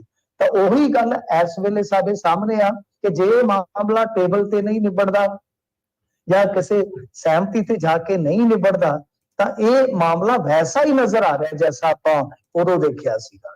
ਜੀ ਜੀ। ਤੇ ਮਿੰਟੂ ਜੀ ਗੱਲ ਕਰੀਏ ਮੁੱਖ ਮੰਤਰੀ ਭਗਵੰਤ ਮਾਨ ਸਾਹਿਬ ਦੀ। ਮਾਨ ਸਾਹਿਬ ਕਹਿੰਦੇ ਨਾਰਥ ਜ਼ੋਨ ਕੌਂਸਲ ਦੀ ਜਿਹੜੀ ਮੀਟਿੰਗ ਸੀ ਉਹਦੇ ਵਿੱਚ ਗਰਜੇ ਨੇ ਪੂਰਾ। ਹਾਂਜੀ ਦੇਖੋ, ਆਮ ਆਦਮੀ ਪਾਰਟੀ ਨੇ ਇਹਦੇ ਤੇ ਪ੍ਰੈਸ ਕਾਨਫਰੰਸ ਕਰਕੇ ਬਕਾਇਦਾ ਤੌਰ ਤੇ ਦੱਸਿਆ ਕਿ ਅਸੀਂ ਕਿਹੜੇ ਕਿਹੜੇ ਮੁੱਦੇ ਚੁੱਕੇ ਆ। ਵੀ ਚੰਡੀਗੜ੍ਹ ਸਾਨੂੰ ਦੇ ਦਿਓ, ਪੰਜਾਬ ਯੂਨੀਵਰਸਿਟੀ ਦਾ ਮੁੱਦਾ ਚੁੱਕਿਆ ਹੈ ਕਿ ਅਸੀਂ ਜਿਹੜੇ ਹਰਿਆਣੇ ਦੇ ਕਾਲਜ ਉਹਨਾਂ ਨੂੰ ਮਾਨਤਾ ਨਹੀਂ ਦੇਣੀ ਹੈਗੀ। ਤੇ ਇਸ ਤੋਂ ਇਲਾਵਾ SYL ਦਾ ਮੁੱਦਾ ਤੇ ਉੱਠਣਾ ਹੀ ਉੱਠਣਾ ਸੀਗਾ। ਸ਼ਾਨਨ ਪ੍ਰੋਜੈਕਟ ਦਾ ਮਾਮਲਾ, ਉਹ ਕਹਿੰਦੇ ਆ ਕਿ ਅਸੀਂ ਇਤਰਾਜ਼ ਜਤਾਇਆ ਜੋ ਹਿਮਾਚਲ ਕਰਦਾ ਪਿਆ। ਮਤਲਬ ਇਹਨਾਂ ਨੇ ਖੁਦ ਸਾਹਮਣੇ ਆ ਕੇ ਕੈਮਰੇ ਦੇ ਮੋਹਰੇ ਬਿਲਕੁਲ ਬਹਿ ਕੇ ਦੱਸਿਆ ਕਿ ਅਸੀਂ ਪੰਜਾਬ ਦੇ ਹਿੱਤ ਜਿਹੜੇ ਸੀਗੇ ਉਹ ਜਾਣ ਨਹੀਂ ਦਿੱਤੇ, ਅਸੀਂ ਉਹਨਾਂ ਤੇ ਖੁੱਲ ਕੇ ਬੋਲੇ ਆ। ਮਤਲਬ ਦੇਖੋ ਹੁਣ ਨਾਰਥ ਜ਼ੋਨ ਕੌਂਸਲ ਦੀ ਜਿਹੜੀ ਪਿਛਲੀ ਬੈਠਕ ਸੀਗੀ ਉਹ ਹੋਈ ਸੀ ਰਾਜਸਥਾਨ ਦੇ ਵਿੱਚ। ਉਹਦੇ 'ਚ ਮੁੱਖ ਮੰਤਰੀ ਸਾਹਿਬ ਤੇ ਸ਼ਾਇਦ ਗਏ ਨਹੀਂ ਸੀ, ਮੈਨੂੰ ਲੱਗਦਾ ਚੀਮਾ ਸਾਹਿਬ ਗਏ ਸਨ ਜੀ। ਚੀਮਾ ਸਾਹਿਬ ਗਏ ਸੀ ਉਦੋਂ, ਜਿੰਨਾ ਕੋ ਮੈਨੂੰ ਯਾਦ ਹੈ। ਸਾਡੇ ਵਰਗੇ ਨੇ ਕਿਹਾ ਸੀਗਾ ਕਿ ਜਾਣਾ ਚਾਹੀਦਾ ਮੁੱਖ ਮੰਤਰੀ ਨੂੰ, ਕਿਉਂਕਿ ਜੋ ਮੁੱਖ ਮੰਤਰੀ ਕੰਮ ਕਰ ਸਕਦਾ ਹੈ ਨਾ, ਕਈ ਵਾਰ ਦੂਸਰਾ, ਹਾਲਾਂਕਿ ਮੈਂ ਨਹੀਂ ਕਹਿੰਦਾ ਕਿ ਉਹਨਾਂ 'ਚ ਕੋਈ ਇਮਾਨਦਾਰੀ ਨਹੀਂ ਹੁੰਦੀ ਸੂਬੇ ਪ੍ਰਤੀ, ਉਹ ਵਫਾਦਾਰ ਨਹੀਂ ਹੁੰਦੇ ਜਾਂ ਉਹਨਾਂ 'ਚ ਕਾਬਲੀਅਤ ਨਹੀਂ ਹੁੰਦੀ, ਪਰ ਗੱਲ ਇਹ ਆ ਕਿ ਕਿਸੇ ਬੰਦੇ ਦੀ ਪੇਸ਼ਕਾਰੀ ਦਾ ਢੰਗ ਵੀ ਜਿਹੜਾ ਨਾ ਥੋੜਾ ਫਰਕ ਪਾਉਂਦਾ ਹੈ। ਤਾਂ ਇੱਥੇ ਮਾਨ ਸਾਹਿਬ ਕਿਉਂਕਿ ਹੋਸਟ ਸਨ, ਇਹਨਾਂ ਨੇ ਜਾਣਾ ਹੀ ਸੀਗਾ। ਤੇ ਇਹ ਹੁਣ ਦੇਖੋ ਸ਼ਾਮ ਤੱਕ ਇਹ ਮੀਟਿੰਗ ਚੱਲੀ ਜਾ ਰਹੀ ਸੀਗੀ, ਹੋ ਰਹੀ ਸੀਗੀ। ਹੁਣ ਜਿੰਨਾ ਕੁ ਆਪਾਂ ਨੂੰ ਸਾਹਮਣੇ ਆ ਕੇ ਆਮ ਆਦਮੀ ਪਾਰਟੀ ਵਾਲੇ ਨੇ ਦੱਸਿਆ ਉਹੀ ਆਪਾਂ ਗੱਲ ਕਰ ਸਕਦੇ ਨਾ, ਕਿਉਂਕਿ ਤਰਜਮਾਨ ਮਾਲਵਿੰਦਰ ਸਿੰਘ ਕੰਗ ਨੇ ਜਿਨ੍ਹਾਂ ਨੇ ਸਾਫ਼ ਕੀਤਾ ਕਿ ਅਸੀਂ ਆ ਮੁੱਦੇ ਚੁੱਕੇ ਆ। ਅੰਦਰ ਹੁਣ ਕੀ ਹੋਇਆ ਕੀ ਨਹੀਂ ਹੋਇਆ ਸਾਨੂੰ ਤਾਂ ਪਤਾ ਨਹੀਂ ਹੈ। SYL ਦਾ ਮੁੱਦਾ ਤੇ ਉਹ ਚੁੱਕਣਾ ਬਣਦਾ ਹੀ ਆ। ਇੱਥੋਂ ਤੱਕ ਕਿ BBMB ਬਾਰੇ ਵੀ ਸੁਣਿਆ ਮੈਂ ਤੇ ਵੀ ਉਹ ਵੀ ਮੁੱਦਾ ਚੁੱਕਣਾ ਸੀ ਇਹਨਾਂ ਨੇ, ਕਿਉਂਕਿ ਜਿਹੜੇ ਉਹ ਹੈਗੇ ਨੇ ਪਾਵਰ ਵਾਲੇ ਬਈ, ਉਹ ਜਿਹੜੇ ਇੰਜੀਨੀਅਰ ਨੇ, ਚੀਫ ਨੇ ਜਿਹੜੇ, ਕਿ ਬਈ ਉਹ ਪਾਵਰ ਵਾਲੇ ਜਿਹੜੇ ਆ ਉਹ ਜਿਵੇਂ ਅੱਗੇ ਪ੍ਰੋਸੈਸ ਸੀਗਾ, ਉਹ ਜੋ ਪ੍ਰੋਸੀਜਰ ਚੱਲਦਾ ਸੀਗਾ ਕਿ ਉਹਨੂੰ ਹੀ ਫੋਲੋ ਕੀਤਾ ਜਾਵੇ। ਮਤਲਬ ਕਿ ਇਹਨਾਂ ਨੇ ਆਪਣੀਆਂ ਜਿਹੜੀਆਂ ਗੱਲਾਂ ਨੇ ਠੋਸ ਰੂਪ ਦੇ ਵਿੱਚ ਰੱਖੀਆਂ। ਐਸਾ ਇਹੀ ਵਾਅਦਾ ਕਰ ਰਹੇ ਨੇ ਲੋਕਾਂ ਨਾਲ ਕਿ ਅਸੀਂ ਭਾਈ ਚੱਕੀਆਂ ਨੇ ਸਾਡਾ ਵਾਅਦਾ ਤੁਹਾਡੇ ਨਾਲ ਕਿ ਅਸੀਂ ਚੱਕ ਦਿੱਤੀਆਂ। ਹੁਣ ਇਸ ਵਾਅਦੇ 'ਚ, ਇਸ ਦਾਅਵੇ 'ਚ ਕਿੰਨਾ ਕੁ ਸੱਚ ਹੈ ਪਤਾ ਨਹੀਂ ਹੈ, ਤਾਂ ਜਦੋਂ ਹੁਣ ਆਫੀਸ਼ੀਅਲੀ ਕੋਈ ਸਟੇਟਮੈਂਟ ਨਿਕਲੇਗੀ ਤੇ ਫੇਰ ਹੀ ਪਤਾ ਲੱਗੇਗਾ। ਬਾਕੀ ਉੱਥੇ ਤੇ ਸਾਰੀਆਂ ਸਟੇਟਾਂ ਨੇ ਆਪੋ ਆਪਣੇ ਹਿੱਤ ਰੱਖਣੇ ਹੀ ਆ। ਹਰਿਆਣਾ ਕਹੇਗਾ ਕਿ ਚੰਡੀਗੜ੍ਹ ਇਹਨਾਂ ਨੂੰ ਕਿਵੇਂ ਮਿਲ ਜਾਏ ਭਾਈ, ਸਾਨੂੰ SYL ਦਿਓ। ਇਹਨਾਂ ਨੇ ਕਹਿਣਾ ਸਾਡੇ ਕੋਲ ਤੁਪਕਾ ਨਹੀਂ, ਪਾਣੀ ਛੱਡੋ ਅਸੀਂ ਤੁਪਕਾ ਨਹੀਂ ਦਿੰਦੇ, ਸਾਡੇ ਕੋਲ ਹੈ ਕੁਛ ਨਹੀਂ। ਨਾਲ ਹੁਣ ਮਾਨ ਸਾਹਿਬ ਨੇ ਇਹ ਕਹਿ ਦੇਣਾ ਹੈ ਕਿ ਵੇਖੋ ਜੀ, ਜਦੋਂ ਹੜ੍ਹ ਆਏ ਉਦੋਂ ਤੇ ਨਹਿਰਾਂ ਹੀ ਬੰਦ ਕਰਾ ਕੇ ਬਹਿ ਗਏ ਸੀਗੇ, ਉਦੋਂ ਪਾਣੀ ਲੈ ਲੈਂਦੇ ਆ ਕੇ। ਤੇ ਦਲੀਲ ਇਹ ਵੀ ਠੀਕ ਆ, ਵਾਜਬ ਆ, ਜੈਨੂਇਨ ਆ ਜੀ। ਇਸ ਕਰਕੇ ਸਾਰਿਆਂ ਨੇ ਸ਼ਾਨਨ ਪ੍ਰੋਜੈਕਟ ਤੇ ਹਿਮਾਚਲ ਨੇ ਆਪਣੀ ਗੱਲ ਰੱਖਣੀ ਆ ਕਿ ਭਾਈ 1925 ਦਾ ਇਹ ਬਣਿਆ ਤੇ ਹੁਣ ਤੁਸੀਂ ਸਾਡੇ ਹਵਾਲੇ ਕਰਵਾਓ, ਅਸੀਂ ਕਿਉਂ ਪੰਜਾਬ ਨੂੰ ਇਹ ਦਈਏ। ਯਾਨੀ ਹਰੇਕ ਸਟੇਟ ਨੇ, ਨਾਰਥ ਜ਼ੋਨ ਕਾਉਂਸਲ ਦਾ ਮਤਲਬ ਹੀ ਇਹ ਆ ਨਾ ਕਿ ਜਿੰਨੇ ਉੱਤਰੀ ਸਟੇਟ ਨੇ ਉਹਨਾਂ ਦੀ ਇੱਕ ਕਾਉਂਸਲ ਆ, ਉਹ ਬੈਠਕ ਹੋਣੀ ਆ, ਉਹਦੇ ਚ ਹਰੇਕ ਨੇ ਆਪੋ ਆਪਣੀ ਗੱਲ ਰੱਖਣੀ ਆ। ਤੇ ਗੱਲ ਰੱਖਣ ਦਾ ਮਤਲਬ ਇਹ ਨਹੀਂ ਕਿ ਚੰਡੀਗੜ੍ਹ ਸਵੇਰ ਨੂੰ ਆ ਜਿਹੜਾ ਉਹ ਪੰਜਾਬ ਨੂੰ ਮਿਲ ਜਾਣਾ ਆ ਜੀ। ਗੱਲ ਇਹ ਆ ਕਿ ਇਹ ਠੀਕ ਆ, ਇਹਨਾਂ ਨੇ ਆਪਣੀ ਗੱਲ ਰੱਖੀ ਆ। ਪਰ ਮੈਂ ਦੇਖ ਰਿਹਾ ਇੱਥੇ ਹੁਣੇ ਮੇਰੇ ਸਾਹਮਣੇ ਟੈਲੀਵਿਜ਼ਨ ਚੱਲਣ ਡਿਆ ਸੀਗਾ, ਉਸ ਡਿਬੇਟ ਦੇ ਵਿੱਚ ਤੇ ਆ ਕੇ ਇੱਕ ਦੂਜੇ ਦਾ ਸਿਰ ਪਾੜਨ ਤੱਕ ਜਾਣ ਡਏ। ਜਦੋਂ ਸਾਡੀ ਲੀਡਰਸ਼ਿਪ ਇਕੱਠੀ ਹੈ ਨਹੀਂ ਕਿਸੇ ਮੁੱਦੇ ਤੇ, ਆਖੇ ਜੀ ਮਾਨ ਨੌਟੰਕੀ ਕਰ ਰਹੇ ਨੇ, SYL ਦਾ ਪਾਣੀ ਦੇ ਦੇਣਾ ਆ, ਤੇ ਦਿੱਲੀ ਕਿਉਂ ਨਹੀਂ ਜਾ ਕੇ ਅੱਗੇ ਮਿਲੇ, ਤੇ ਉਹ ਬੋਲ ਰਹੇ ਜਿਹੜੇ ਪਹਿਲਾਂ ਰਾਜ ਕਰਤਾ ਰਹੇ ਨੇ। ਇਹੀ ਗੱਲ ਤੁਹਾਡੇ ਤੇ ਲਾਗੂ ਹੁੰਦੀ ਹੈ ਕਿ ਨਕੰਮਿਓ ਤੁਸੀਂ ਕੀ ਕੁਝ ਕਰ ਲਿਆ, ਤੁਸੀਂ ਕਿਹੜਾ ਕੋਈ ਤੀਰ ਮਾਰਿਆ। ਇਹ ਮੁੱਦੇ ਐਸੇ ਮੁੱਦੇ ਸੀਗੇ ਜਿਹੜੇ ਉਹ ਜਲਦੇ ਦੇ ਜਲਦੇ ਹੀ ਰਹੇ, ਬਲਦੇ ਦੇ ਬਲਦੇ ਹੀ ਰਹੇ। ਖੈਰ ਇਹਨਾਂ ਨੇ ਦਾਅਵਾ ਕੀਤਾ ਕਿ ਅਸੀਂ ਆਪਣੀਆਂ ਗੱਲਾਂ ਜਿਹੜੀਆਂ ਉਹ ਰੱਖ ਦਿੱਤੀਆਂ ਠੀਕ ਢੰਗ ਨਾਲ। ਖੁੱਲੀ ਭਰਤੀ ਦਾ ਵੀ ਕਹਿੰਦੇ ਵਿਰੋਧ ਕੀਤਾ BBMB ਦੇ ਵਿੱਚ। ਉਹੀ BBMB ਦਾ ਮਤਲਬ ਕਿ ਠੀਕ ਹੈ, ਭਰਤੀ ਦਾ ਵੀ ਮੁੱਦਾ ਚੁੱਕਿਆ ਹੋਏਗਾ। ਮੇਨ ਤੇ ਇਹੀ ਸੀ ਨਾ, ਕਿਉਂਕਿ ਉਹਨਾਂ ਨੇ ਉਹ ਬਦਲ ਦਿੱਤਾ ਸੀਗਾ ਜਿਹੜਾ ਜਿਹੜੇ ਲਾਉਂਦੇ ਨੇ ਮੈਂਬਰ ਲਾਉਂਦੇ ਨੇ ਸ਼ਕਤੀ ਦੀ ਨਿਯੁਕਤੀ ਲਈ। ਹਾਂਜੀ। ਤੇ ਮਿੰਟੂ ਜੀ ਗੱਲ ਕਰੀਏ ਅਕਾਲੀ ਆਗੂ ਤੇ ਇਨਕਮ ਟੈਕਸ ਦੀ ਰੇਡ ਪਈ ਹੈ ਜੀ। ਹਾਂਜੀ, ਉਹ ਇੰਜੀਨੀਅਰ ਮੈਂ ਕਹਿ ਗਿਆ, ਉਹ ਮੈਂਬਰ ਇਰੀਗੇਸ਼ਨ ਤੇ ਪਾਵਰ ਹੁੰਦੇ ਆ ਉਹ। ਹਾਂਜੀ, ਉਹਨਾਂ ਦੀ ਉਹ ਪ੍ਰੋਸੈਸ ਬਦਲਿਆ ਸੀ। ਹਾਂਜੀ, ਪੁਰਾਣੀ ਪ੍ਰਕਿਰਿਆ ਸੀ ਉਹ ਬਹਾਲ ਕਰਨ ਦੀ ਮੰਗ ਹੋਈ ਜੀ। ਹਾਂਜੀ, ਅਕਾਲੀ ਆਗੂ ਤੇ ਰੇਡ ਪਈ ਹੈ ਜੀ ਲੁਧਿਆਣੇ। ਅੱਛਾ। ਤੇ ਇਹ ਅਕਾਲੀ ਦਲ ਬਾਦਲ ਦੇ ਆਗੂ ਵੀ ਆ, ਸਮਾਜ ਸੇਵੀ ਵੀ ਆ, ਬਿਲਡਰ ਵੀ ਆ। ਤੇ ਤੁਹਾਨੂੰ ਪਤਾ ਹੀ ਆ ਬਿਲਡਰਾਂ ਦਾ ਕੰਮ ਤੇ ਫਿਰ ਥੋੜਾ ਜਿਹਾ ਹੁੰਦਾ ਹੀ ਆ ਨਾ, ਕਈ ਵਾਰ ਨਿਸ਼ਾਨੇ ਤੇ ਹੁੰਦਾ ਹੈ। ਤੇ ਇਹ ਜਿਹੜੀ ਛਾਪੇਮਾਰੀ ਹੋਈ ਆ, ਕਹਿੰਦੇ ਆ ਕਿ ਇਹਨਾਂ ਦੇ ਟਿਕਾਣੇ ਜਿਹੜੇ ਆ ਉਹ 14-15 ਜਿਹੜੇ ਕਿ ਖੰਗਾਲੇ ਗਏ ਆ। ਸਵੇਰੇ 6 ਵਜੇ ਤੋਂ ਹੀ ਇਹ ਜਿਹੜੀਆਂ ਸਰਚਾਂ ਸੀਗੀਆਂ ਉਹ ਚੱਲ ਪਈਆਂ ਸੀਗੀਆਂ। ਫਿਰ ਲੱਭਦੀ ਰਹੀ ਸਾਨੂੰ ਗੂਗਲ ਤੇ ਸਰਚਾਂ ਮਾਰ ਕੇ, ਮਤਲਬ ਕਿ ਉਹ ਘਰ 'ਚ ਹੀ ਸਰਚਾਂ ਮਾਰਨ ਆ ਗਿਆ, ਗੂਗਲ ਤੇ ਤਾਂ ਉਹਨਾਂ ਕੀ ਮਾਰਨੀਆਂ ਸੀਗੀਆਂ। ਤਾਂ ਇਹ ਉਹ ਅਕਾਲੀ ਆਗੂ ਆ ਵਿਪਨ ਸੂਦ, ਜਿਨ੍ਹਾਂ ਨੂੰ ਅਗਾਊਂ ਹੀ ਐਲਾਨਿਆ ਹੋਇਆ ਕਿ 2024 ਵਾਸਤੇ ਇਹਨਾਂ ਨੇ ਲੁਧਿਆਣੇ ਚੋਂ ਬਈ ਇਹ ਝੰਡਾ ਬਰਦਾਰ ਹੋਣਗੇ ਅਕਾਲੀ ਦਲ ਦੇ। ਇਹ ਰੇਡਾਂ ਪਈਆਂ ਨੇ। ਹੁਣ ਦੇਖੋ ਸਾਫ਼ ਹੀ ਹੋ ਜਾਂਦਾ ਕਿ ਇਹਨਾਂ ਦਾ ਕਾਰੋਬਾਰ ਹੋਏਗਾ, ਕਾਰੋਬਾਰੀਆਂ ਤੇ ਰੇਡਾਂ ਪੈ ਜਾਂਦੀਆਂ ਨੇ। ਹੁਣ ਪਤਾ ਨਹੀਂ ਹੈ ਕਿ ਇਹਨਾਂ ਨੇ ਕਿਸ ਕਾਰੋਬਾਰ ਦੇ ਵਿੱਚ ਕੀ ਕਮਾਇਆ, ਕੀ ਵਿਖਾਇਆ, ਕੀ ਛਪਾਇਆ, ਇਹ ਤੇ ਹੁਣ ਇਨਕਮ ਟੈਕਸ ਜਾਣਦਾ। ਪਰ ਇਸ ਤਰ੍ਹਾਂ ਦੀਆਂ ਰੇਡਾਂ ਜਦੋਂ ਪੈਂਦੀਆਂ ਨੇ, ਤੁਹਾਨੂੰ ਪਤਾ ਚਰਚਾ ਕਈ ਕਿਸਮ ਦੇ ਹੁੰਦੇ ਆ, ਤੇ ਖਾਸ ਤੌਰ ਤੇ ਚਰਚੇ ਉਦੋਂ ਜ਼ਿਆਦਾ ਤੇਜ਼ ਹੋ ਜਾਂਦੇ ਜਦੋਂ ਸੈਂਟਰਲ ਏਜੰਸੀਆਂ ਇਸ ਤਰ੍ਹਾਂ ਹੁੰਦੀਆਂ ਕਿ ਕਿਤੇ ਭਾਈ ਕੋਈ ਬੰਦਾ ਲੈਣ ਤੇ ਨਹੀਂ ਆਏ।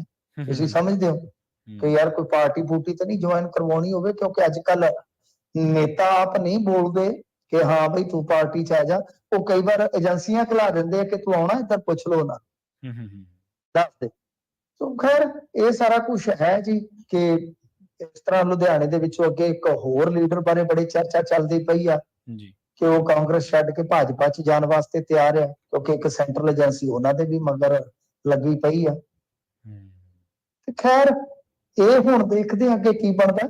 ਛਾਪੇ ਜ਼ਰੂਰ ਪਏ ਆ, ਪਰ ਤੁਹਾਨੂੰ ਪਤਾ ਹੀ ਹੈ, CBI ਹੋਵੇ, ED ਹੋਵੇ ਜਾਂ ਇਨਕਮ ਟੈਕਸ ਹੋਵੇ, ਇਹ ਆਫੀਸ਼ੀਅਲੀ ਕੁਝ ਨਹੀਂ ਦੱਸਦੇ ਹੁੰਦੇ। ਇਨਕਮ ਟੈਕਸ ਦੀ ਰੇਟ ਦੇ ਵਿੱਚ ਸਿੱਧਾ ਸਾਫ਼ ਫੰਡਾ ਹੁੰਦਾ ਕਿ ਉਹਨਾਂ ਨੇ ਕੁਝ ਕਾਗਜ਼ਾਤ ਜਿਹੜੇ ਆ ਉਹ ਮੰਗਣੇ ਹੁੰਦੇ ਆ, ਬਿਜ਼ਨਸ ਨਾਲ ਜੁੜੇ ਜਾਂ ਹੋਰ ਜੋ ਰਿਟਰਨਾਂ ਵਗੈਰਾ ਹੁੰਦੀਆਂ, ਉਹ ਸਾਰੇ ਕਾਗਜ਼ ਖੰਗਾਲਣੇ ਹੁੰਦੇ ਆ। ਹੋਰ ਇਹਦੇ ਵਿੱਚ ਕੋਈ ਵੱਡੀ ਗੱਲ ਨਹੀਂ ਹੈ ਕਿ ਜਿੱਥੇ ਕਿਤੇ ਰੇਡ ਪੈ ਗਈ ਉਹ ਬੰਦਾ ਦੋਸ਼ੀ ਹੈ, ਗੁਨਾਹਗਾਰ ਹੈ। ਤਾਂ ਇਹ ਚੱਲਦਾ ਰਹਿੰਦਾ ਹੁੰਦਾ ਲੰਮਾ ਸਮਾਂ। ਫਿਰ ਉਹ ਕਾਗਜ਼ ਪੱਤਰ ਜਿਹੜੇ ਲੈ ਜਾਂਦੇ ਆ, ਫਿਰ ਉਹਦੇ ਨਾਲ ਉਹ ਵੈਰੀਫਾਈ ਕਰਦੇ ਆ ਕਿ ਕੀ ਕੁਝ ਦੱਸਿਆ, ਕੀ ਕੁਝ ਲਿਖਾਇਆ। ਜੀ, ਮਾਈਨਿੰਗ ਤੇ ਹਾਈ ਕੋਰਟ ਨੇ ਜਵਾਬ ਮੰਗਿਆ ਮਿੰਟੂ ਜੀ। ਹਾਂਜੀ, ਦੇਖੋ ਮਾਈਨਿੰਗ ਵਾਲਾ ਮੁੱਦਾ ਨਾ ਹਾਈ ਕੋਰਟ ਦੇ ਵਿੱਚ ਬਹੁਤ ਜ਼ਿਆਦਾ ਭਖਿਆ ਹੋਇਆ ਹੈ। ਕਿਤੇ ਪਤਾ ਨਹੀਂ ਕਿਉਂ ਇੱਥੇ ਹੁਣ ਕਿਸੇ ਦੀ ਨਿਗਾਹ ਨਹੀਂ ਹੈਗੀ। ਤੁਹਾਨੂੰ ਯਾਦ ਹੋਣਾ ਅਕਾਲੀਆਂ ਦੀ ਸਰਕਾਰ ਵੇਲੇ ਰੇਤਾ ਪਈ ਹੁੰਦੀ ਸੀਗੀ। ਹੁਣ ਤੇ ਰੇਤੇ ਤੇ ਕੋਈ ਗੱਲ ਹੀ ਨਹੀਂ ਕਰਦਾ। ਰੇਤਾ ਇੰਨਾ ਮਹਿੰਗਾ, ਆ ਵੇਖ ਲਓ ਕਿੰਨੇ ਵੱਡੇ ਵੱਡੇ ਇਹਨਾਂ ਨੇ ਦਾਅਵੇ ਕੀਤੇ ਸਨ, ਵਾਅਦੇ ਕੀਤੇ ਸੀਗੇ ਕਿ ਰੇਤਾ ਸਸਤੀ ਦੇਵਾਂਗੇ, ਸਸਤੀ ਦੇਵਾਂਗੇ। ਆ ਵੇਖ ਲਓ ਕਿੱਥੇ ਸਸਤੀ ਵਿਕਦੀ ਹੈਗੀ ਆ ਕੋਈ ਦੁਕਾਨ ਜਿੱਥੋਂ ਇਹਨਾਂ ਵਾਲੀ ਸਸਤੀ ਰੇਤਾ ਕੋਈ ਬੰਦਾ ਭਰ ਲਿਆਵੇ ਜਾ ਕੇ ਟਰਾਲੀ। ਸਾਰੇ ਕਰਲਾਉਣ ਡਏ ਲੈ ਕੇ ਬੈਠਾ, ਸਾਰਾ ਸਿਸਟਮ ਹੀ ਸਾਡਾ ਤੇ ਮਤਲਬ ਕਿ ਰੇਤਾ ਬਜਰੀ ਇਹੋ ਜਿਹਾ ਮਹਿੰਗਾ ਹੋਇਆ ਪੁੱਛੋ ਨਾ। ਖੈਰ ਇਹਦੇ ਵਿੱਚ ਕੀ ਹੈ ਕਿ ਜੋ ਨਜਾਇਜ਼ ਮਾਈਨਿੰਗ ਹੈ ਪੰਜਾਬ ਦੇ ਵਿੱਚ, ਇਹਦੇ 'ਚ ਇੱਕ ਤੇ ਇਹ ਹੈ ਕਿ ਪਿਛਲੇ ਦਿਨ ਹੀ ਆਪਾਂ ਗੱਲ ਕੀਤੀ ਸੀ ਕਿ ਰੋਪੜ ਦੇ ਵਿੱਚ ਜੋ ਨਜਾਇਜ਼ ਮਾਈਨਿੰਗ ਹੁੰਦੀ ਹੈ ਉਹਦੇ ਤੇ ਹਾਈ ਕੋਰਟ ਨੇ ਬੜੀ ਤਲਖੀ ਵਿਖਾਈ। ਜੀ ਜੀ, ਇੱਥੋਂ ਤੱਕ ਕਿਹਾ ਕਿ ਤੁਸੀਂ ਗਰੀਬ ਬੰਦਿਆਂ ਨੂੰ ਫੜ ਲੈਂਦੇ ਹੋ। ਇਹਨਾਂ ਨੇ ਇੱਕ ਟਿੱਪਰ ਡਰਾਈਵਰ ਸੀਗਾ, ਉਹ ਫੜ ਲਿਆ ਸੀਗਾ ਤੇ ਸਾਫ਼ ਕਿਹਾ ਸੀਗਾ ਕਿ ਮਿਲੀ ਭੁਗਤ ਤੁਹਾਡੀ ਨਜ਼ਰ ਆਉਂਦੀ ਆ ਕਿਉਂਕਿ ਤੁਸੀਂ ਗਰੀਬ ਬੰਦੇ ਨੂੰ ਫੜ ਲੈਂਦੇ ਜੇ, ਜਿਹੜੇ ਨਜਾਇਜ਼ ਮਾਈਨਿੰਗ ਦੇ ਖਿਡਾਰੀ ਆ ਉਹ ਤੇ ਖੁੱਲਾ ਖੇਡ ਰਹੇ ਆ। ਇਹ ਟਿੱਪਣੀ ਕੁਝ ਦਿਨ ਪਹਿਲੇ ਆਈ ਸੀਗੀ। ਤਾਂ ਹੁਣ ਇਸ ਮਾਮਲੇ ਦੇ ਵਿੱਚ ਜਿਹੜੀ ਇਹ ਸੁਣਵਾਈ ਹੋ ਰਹੀ ਆ, ਇਹ ਗੁਰਬੀਰ ਸਿੰਘ ਜਿਹੜੇ ਪਟੀਸ਼ਨ ਕਰਤਾ ਹੈ, ਉਹਨਾਂ ਨੇ ਕਿਹਾ ਸੀਗਾ ਕਿ ਪੰਜਾਬ ਦੇ ਵਿੱਚ ਨਜਾਇਜ਼ ਮਾਈਨਿੰਗ ਜਿਹੜੀ ਆ ਉਹ ਬਹੁਤ ਜ਼ੋਰਾਂ ਨਾਲ ਚੱਲ ਰਹੀ ਹੈ ਤੇ ਹਰ ਬਰੇ 10,000 ਕਰੋੜ ਰੁਪਏ ਦਾ ਨੁਕਸਾਨ ਹੋ ਰਿਹਾ ਹੈ ਜੀ। ਤੇ ਨਾਲ ਕਿਹਾ ਸੀਗਾ ਕਿ ਇਹਦੇ ਨਾਲ ਜਿਹੜੀ ਬਹੁਤ ਜ਼ਿਆਦਾ ਕਿਤੇ ਨਾ ਕਿਤੇ ਤਬਾਹੀ ਹੁੰਦੀ ਹੈ ਤਾਂ ਉਹ ਹੁੰਦੀ ਹੈ ਵਾਤਾਵਰਣ ਦੀ। ਖੈਰ ਹੁਣ ਹਾਈ ਕੋਰਟ ਨੇ ਕੀ ਕਿਹਾ? ਹਾਈ ਕੋਰਟ ਨੇ ਇੱਥੋਂ ਤੱਕ ਕਿਹਾ ਕਿ ਭਾਈ ਜੋ ਤੁਸੀਂ ਕਦਮ ਚੁੱਕੇ ਆ ਨਜਾਇਜ਼ ਮਾਈਨਿੰਗ ਨੂੰ ਰੋਕਣ ਵਾਸਤੇ ਉਹ ਸਾਰੇ ਲਿਆਓ, ਜ਼ਰਾ ਦਿਖਾਓ। ਮਤਲਬ ਕਿ ਜੋ ਕਦਮ ਚੁੱਕੇ ਆ ਉਹਨਾਂ ਤੇ ਸਟੇਟਸ ਰਿਪੋਰਟ ਮੰਗੀ ਆ ਕਿ ਜਿਹੜੇ ਜਿਹੜੇ ਕਦਮ ਤੁਸੀਂ ਚੁੱਕੇ ਆ ਲਿਆਓ, ਜਵਾਬ ਦਿਓ ਇਸ ਮਾਮਲੇ ਦੇ ਵਿੱਚ। ਜੀ, ਅੱਗੇ ਵੀ ਜਿਹੜੀਆਂ ਸੁਣਵਾਈਆਂ ਹੋਈਆਂ ਨੇ ਉਹਦੇ ਤੇ ਬਹੁਤ ਝਾੜਾਂ ਫਟਕਾਰਾਂ ਇਹਨਾਂ ਨੂੰ ਪਈਆਂ। ਤੁਹਾਨੂੰ ਯਾਦ ਹੋਣਾ ਜਦੋਂ ਬਾਰਡਰ ਦੇ ਏਰੀਏ ਦੇ ਵਿੱਚ ਮਾਈਨਿੰਗ ਦਾ ਮਸਲਾ ਸੀ ਉਦੋਂ ਵੀ ਸਰਕਾਰ ਦੀ ਫਜ਼ੀਅਤ ਹੋਈ। ਜਦੋਂ ਪਠਾਨਕੋਟ ਵੇਲੇ ਯਾਦ ਹੋਏਗਾ ਤੁਹਾਨੂੰ, ਇੱਕ ਰੇਲਵੇ ਪੁਲ ਦਾ ਨੁਕਸਾਨ ਹੋ ਗਿਆ, ਉਦੋਂ ਵੀ ਬੜੀ ਫਜ਼ੀਅਤ ਹੋਈ। ਇਹ ਇਸ ਸਰਕਾਰ ਦੀ ਗੱਲ ਕਰ ਰਹੇ ਆ, ਕਿਤੇ ਕਾਲੀਆਂ 'ਚ ਨਾ ਲੈ ਜਾਵੇ ਕੋਈ, ਕਾਂਗਰਸੀਆਂ ਤੇ ਨਾ ਲੈ ਜਾਵੇ। ਉਹ ਤੇ ਹੈ ਹੀ ਉਹੋ ਜਿਹੇ ਸੀਗੇ, ਤਾਂ ਹੀ ਉਹਨਾਂ ਦਾ ਹਸ਼ਰ ਉਦਾਂ ਦਾ ਹੋ ਗਿਆ, ਉਹ ਨਹੀਂ ਰੋਕ ਸਕੇ। ਤਾਂ ਹੁਣ ਇਹ ਜਿਹੜੇ ਦਾਅਵੇ ਨਾਲ ਆਏ ਸੀਗੇ ਤਾਂ ਤੁਸੀਂ ਦੇਖ ਲਓ ਕਿ ਕੀ ਕੁਛ ਨਿਕਲ ਰਿਹਾ। ਪਿਛਲੀ ਸੁਣਵਾਈ ਤੇ ਵੀ ਇਹਨਾਂ ਨੂੰ ਝਾੜਾਂ ਪਈਆਂ ਨੇ, ਫਟਕਾਰਾਂ ਪਈਆਂ ਨੇ। ਤਾਂ ਹੁਣ ਜਵਾਬ ਮੰਗਿਆ ਗਿਆ ਕਿ ਭਾਈ ਤੁਸੀਂ ਦੱਸੋ ਕਿ ਕੀ ਕੁਛ ਕੀਤਾ। ਤੇ ਅਦਾਲਤ ਨੇ ਇੱਥੋਂ ਤੱਕ ਚੇਤਾਵਨੀ ਦਿੱਤੀ ਆ ਕਿ ਜੇ ਨਜਾਇਜ਼ ਮਾਈਨਿੰਗ ਨਾ ਰੁਕੀ ਤਾਂ ਪੀਣ ਵਾਲੇ ਪਾਣੀ ਤੱਕ ਨੂੰ ਵੀ ਤਰਸ ਜਾਏਗਾ ਪੰਜਾਬ। ਇਹਨਾਂ ਨੇ ਕੁਝ ਵੀ ਨਹੀਂ ਛੱਡਣਾ। ਸੋ ਖੈਰ ਦੇਖੋ ਹੁਣ ਕੋਈ ਸਰਕਾਰ ਉੱਥੇ ਜਵਾਬ ਦੇ ਕੇ ਤੇ ਕੋਈ ਠੋਸ ਅਮਲ ਵੀ ਕਰਦੀ ਹੈ ਕਿ ਨਹੀਂ। ਨਹੀਂ ਤਾਂ ਉੱਥੇ ਜਵਾਬ ਕੁਝ ਦੇ ਆਉਣਾ ਤੇ ਇੱਥੇ ਫਿਰ ਆ ਕੰਨ ਵਲੇਟ ਕੇ ਸੌ ਜਾਣਾ, ਉਹ ਤੇ ਕੰਮ ਚੱਲੀ ਜਾਂਦਾ। ਜੀ, ਤੇ ਮਿੰਟੂ ਜੀ ਅਗਲੀ ਖਬਰ ਦੇ ਵੱਲ ਵਧੀਏ ਤੇ ਗੱਲ ਕਰੀਏ ਰਾਘਵ ਚੱਡਾ ਦੇ ਵਿਆਹ ਦੀ। ਖਰਚੇ ਤੇ ਕਾਫੀ ਤਰ੍ਹਾਂ ਦੇ ਸਵਾਲ ਖੜੇ ਹੋ ਰਹੇ ਨੇ। ਦੇਖੋ ਰਾਘਵ ਚੱਡਾ ਦੀ ਜਿੱਥੋਂ ਤੱਕ ਸ਼ਾਦੀ ਦੀ ਗੱਲ ਆ ਉਹਦੇ ਵਿੱਚ ਤੇ ਹੁਣ ਬਥੇਰਾ ਕੁਝ ਕਹੀ ਜਾਂਦੇ। ਲੋਕ ਕਹਿੰਦੇ ਕਿ ਯਾਰ ਉੱਥੇ ਪੁਲਿਸ ਵਾਲੇ ਵੀ ਸਾਡੇ ਤੁਰੇ ਫਿਰਦੇ ਸੀ, ਪੰਜਾਬ ਪੁਲਿਸ ਵਾਲੇ। ਕੋਈ ਵਿਆਹ ਕਿੱਥੇ ਕਰਦਾ ਜੀ ਇਹ ਆਪਾਂ ਨਹੀਂ ਤੈਅ ਕਰਨਾ। ਉਹ ਜਿੱਥੇ ਮਰਜ਼ੀ ਕਰੇ, ਭਾਵੇਂ ਸਵਿਟਜ਼ਰਲੈਂਡ 'ਚ ਕਰੇ। ਕੋਹਲੀ ਕਿੱਥੇ ਕਰਾ ਕੇ ਆਇਆ ਸੀ ਹੁਣ ਮੈਨੂੰ ਭੁੱਲ ਗਿਆ, ਪਤਾ ਨਹੀਂ ਕਿਹੜੇ ਮੁਲਕ 'ਚ ਚਲਾ ਗਿਆ ਸੀ। ਤੇ ਉਹਦੇ ਕੋਲ ਪੈਸਾ ਹੈਗਾ, ਜਿੱਥੇ ਮਰਜ਼ੀ ਜਾਵੇ, ਨਜ਼ਾਰੇ ਲਵੇ। ਤਾਂ ਸਾਨੂੰ ਉਹਦੇ ਤੇ ਕੋਈ ਇਤਰਾਜ਼ ਨਹੀਂ ਹੈਗਾ। ਪਰ ਉੱਥੇ ਜਿੱਦਾਂ ਦਾ ਹੁਣ ਉੱਥੇ ਧਾਮ-ਚਾਮ ਸੀਗਾ ਤੇ ਉਹਨੂੰ ਵੇਖ ਕੇ ਸਵਾਲ ਤੇ ਇਹ ਪੈਦਾ ਹੋਇਆ ਕਿ ਉੱਥੇ ਜਿਹੜੇ ਪੰਜਾਬ ਪੁਲਿਸ ਵਾਲੇ ਸੀ ਉਹ ਵੀ ਸੈਂਕੜੇ ਤੁਰੇ ਫਿਰਦੇ ਸੀ, ਜੋ ਪਤਾ ਨਹੀਂ ਕੀ ਕਰਨ ਗਏ ਸੀ। CM ਸਾਹਿਬ ਗਏ ਸੀ ਸ਼ਾਇਦ, ਇਹਨਾਂ ਨੂੰ ਉਹ ਬਾਹਿਫਾਜ਼ਤ ਲੈ ਕੇ ਗਏ। ਬਥੇਰੀਆਂ ਗੱਲਾਂ ਹੋ ਰਹੀਆਂ, ਪਰ ਸਭ ਤੋਂ ਵੱਡਾ ਜਿਹੜਾ ਹਮਲਾ ਬੋਲਿਆ ਉਹ ਬੋਲਿਆ ਸੁਖਬੀਰ ਸਿੰਘ ਬਾਦਲ ਨੇ, ਉਹਨਾਂ ਨੇ ਕਿਹਾ ਕਿ ਆਲੀਸ਼ਾਨ ਜਿਹੜਾ ਇਹ ਵਿਆਹ ਕੀਤਾ ਹੈ, ਟਵੀਟ ਕਰਕੇ ਉਹ ਕਹਿ ਰਹੇ ਆ ਕਿ ਪੰਜਾਬ ਵਾਸੀ Aam Aadmi Party member parliament Raghav Chadha ਦੀ ਜਿਹੜੀ ਇਹ ਸ਼ਾਨੋ ਸ਼ੌਕਤ ਆ, ਇਹਨੂੰ ਵੇਖ ਕੇ ਬੜਾ ਅਚੰਭੇ ਚ ਆ ਕਿ ਬਈ ਇਹਦੇ ਚ ਕਰੋੜਾਂ ਰੁਪਏ ਖਰਚ ਕੀਤੇ ਗਏ ਆ। ਉਹਨਾਂ ਨੇ ਨਾਲ ਕਿਹਾ ਕਿ 2020-21 ਦੇ ਵਿੱਚ ਕੇਵਲ ਤੇ ਕੇਵਲ ਇਹਨਾਂ ਨੇ 2,44,000 ਰੁਪਏ ਦੀ ITR ਭਰੀ ਸੀਗੀ, ਤੇ ਉਹਨਾਂ ਨੇ ਕਿਹਾ ਕਿ ਹੁਣ ਇਹ ਜਿਹੜੀ ਇਹ ਡੈਸਟੀਨੇਸ਼ਨ ਮੈਰਿਜ ਦਾ ਇਹ ਜਿਹੜਾ ਬਿੱਲ ਆ, ਇਹ ਕੀ ਪੰਜਾਬ ਦੇ ਉਦਯੋਗਪਤੀਆਂ ਨੂੰ ਭਰਨ ਵਾਸਤੇ ਮਜਬੂਰ ਕੀਤਾ ਗਿਆ? ਕੁਐਸਚਨ ਮਾਰਕ ਲਾ ਦਿੰਦੇ ਨੇ ਨਾਲ। ਇਹ ਬੜੇ ਡਿਪਲੋਮੈਟਿਕ ਹੁੰਦੇ ਆ, ਇਹ ਜਿਹੜੇ ਚਿੰਨ੍ਹ ਹੁੰਦੇ ਆ ਨਾਲ ਪ੍ਰਸ਼ਨ ਮਾਰਕ, ਮਤਲਬ ਸਾਫ਼ ਹੈ ਉਹਨਾਂ ਦਾ ਸੰਕੇਤ ਕਹਿ ਲਓ ਜਾਂ ਉਹਨਾਂ ਦਾ ਨਿਸ਼ਾਨਾ ਕਿ ਕੀ ਉਦਯੋਗਪਤੀਆਂ ਨੂੰ ਉੱਥੇ ਖਰਚ ਕਰਨ ਵਾਸਤੇ ਮਜਬੂਰ ਤੇ ਨਹੀਂ ਕੀਤਾ ਗਿਆ। ਹੁਣ ਗੱਲ ਤੇ ਇਹ ਆ ਕਿ ਭਾਈ ਤੁਹਾਡੇ ਖਿਲਾਫ ਤੇ ਆਪ ਇਹ ਗੱਲਾਂ ਹੋਈਆਂ, ਤੁਹਾਡਾ ਤੇ ਆਪਣਾ ਭਰਾ ਉੱਥੇ ਖਲੋ ਕੇ ਅਸੈਂਬਲੀ ਚ ਕੀ ਕਹਿੰਦਾ ਸੀਗਾ, ਯਾਦ ਹੈ ਤੁਹਾਨੂੰ? ਭੋਗ ਤੇ ਕਿ ਜਲੇਬੀਆਂ ਵੀ SGPC ਨੇ ਉੱਥੇ ਖਵਾਈਆਂ ਲੋਕਾਂ ਨੂੰ। ਕੀ ਕਰੀਏ, ਅਸੀਂ ਤੇ ਫਸੇ ਮਾਰ ਖਾਈ ਜਾਂਦੇ ਆ ਜੀ। ਕੋਈ ਦੋਸ਼ ਇਹ ਲੱਗਦਾ ਕਿ SGPC ਵਾਲੇ ਭੋਗ ਤੇ ਜਾ ਕੇ ਲੰਗਰ ਤੱਕ ਤੁਹਾਡੇ ਉੱਥੇ ਲਾਉਂਦੇ ਨੇ, ਚੋਣਾਂ ਦੇ ਵਿੱਚ ਤੁਸੀਂ ਉਹਨਾਂ ਤੋਂ ਕੰਮ ਲੈਂਦੇ ਜੀ, ਤੇ ਦੂਜੇ ਪਾਸੇ ਨਵੇਂ ਆ ਗਏ ਨੇ ਬਦਲਾਅ ਵਾਲੇ, ਇਹ ਸਾਡੀ ਪੁਲਿਸ ਹੀ 3-4 ਥਾਵਾਂ ਤੇ ਲਈ ਬੈਠੇ ਆ। ਇਹ ਕਿਤੇ ਜਹਾਜ਼ ਹੀ ਰਹਿੰਦੀ ਹੈ ਪੁਲਿਸ ਦੀ ਪਲਟਣ, ਕਦੇ ਇੱਧਰ ਨੂੰ ਚੱਲ ਗਿਆ ਕਦੇ ਉੱਧਰ ਨੂੰ ਚੱਲ ਗਿਆ। ਇੱਕ ਦਿੱਲੀ ਬੈਠੀ ਆ, ਇੱਕ ਆ ਸ਼ਾਦੀਆਂ ਵਿਆਹਾਂ ਤੇ ਤੁਰੀ ਫਿਰਦੀ ਆ। ਕੀ ਚੱਲਣ ਡਿਆ ਸਾਨੂੰ ਤਾਂ ਕੋਈ ਸਮਝ ਨਹੀਂ ਆਉਂਦੀ। ਸਾਨੂੰ ਤੇ ਸਾਡੀ ਹਾਲਤ ਉਹ ਆ ਕਿ ਖਸਮ ਕੀਤਾ ਪੜਪੂੰਜਾ, ਉਹੀ ਚੱਕੀ ਉਹੀ ਹੁੰਜਾ, ਕੁਛ ਵੀ ਨਹੀਂ ਬਦਲਿਆ ਜੀ। ਤੇ ਮਿੰਟੂ ਜੀ ਗੱਲ ਕਰੀਏ ਆਪਾਂ ਓਵਰਡੋਜ਼ ਦੀ, ਨਸ਼ੇ ਨਾਲ ਓਵਰਡੋਜ਼ ਦੇ ਨਾਲ ਕਹਿੰਦੇ 2 ਮੌਤਾਂ ਹੋਈਆਂ। ਇੱਕ ਤਾਂ ਮਾਮਲਾ ਹੈਰਾਨ ਕਰ ਦੇਣ ਵਾਲਾ, ਸਾਰੇ ਹੈਰਾਨ ਕਰਨ ਵਾਲੇ ਹੁੰਦੇ ਆ, ਕੋਈ 25 ਸਾਲ ਦਾ, ਕੋਈ 30 ਸਾਲ ਦਾ, ਇੱਥੋਂ ਤੱਕ ਕਿ ਇੱਕ ਮੁੰਡਾ ਮੈਂ ਵੇਖਿਆ, ਉਹ ਪੜ੍ਹੀ ਉਹ ਮੈਂ ਗੱਲ ਉਹ ਤੇ ਮੈਂ ਤੇ ਸੱਚ ਪੁੱਛੋ ਪਰੇਸ਼ਾਨ ਹੋ ਗਿਆ ਕਿ ਭਾਈ ਉਹ 8 ਸਾਲ ਦਾ ਹੀ ਲੱਗ ਗਿਆ, ਹੁਣ 10 ਸਾਲ ਦਾ ਹੈ, 2 ਸਾਲ ਹੋ ਗਏ ਕਹਿੰਦੇ ਕਿ ਚਿੱਟਾ ਲਾਉਣਾ ਮੈਂ, ਕਰੋਗੇ ਕੀ? ਦੂਜੇ ਪਾਸੇ ਇੱਕ ਇੱਥੇ ਮਰਿਆ ਮਾਨਸਾ ਦੇ ਵਿੱਚ, 30-31 ਸਾਲ ਦਾ ਸੀਗਾ। ਹਾਂਜੀ। ਤੇ ਦੂਜੇ ਪਾਸੇ ਹੋਇਆ ਕੀ ਆ, ਇੱਕ ਹੋਰ ਮੌਤ ਹੋਈ ਆ, ਇਹ ਇੱਕੋ ਦਿਨ ਹੋਈਆਂ ਨੇ।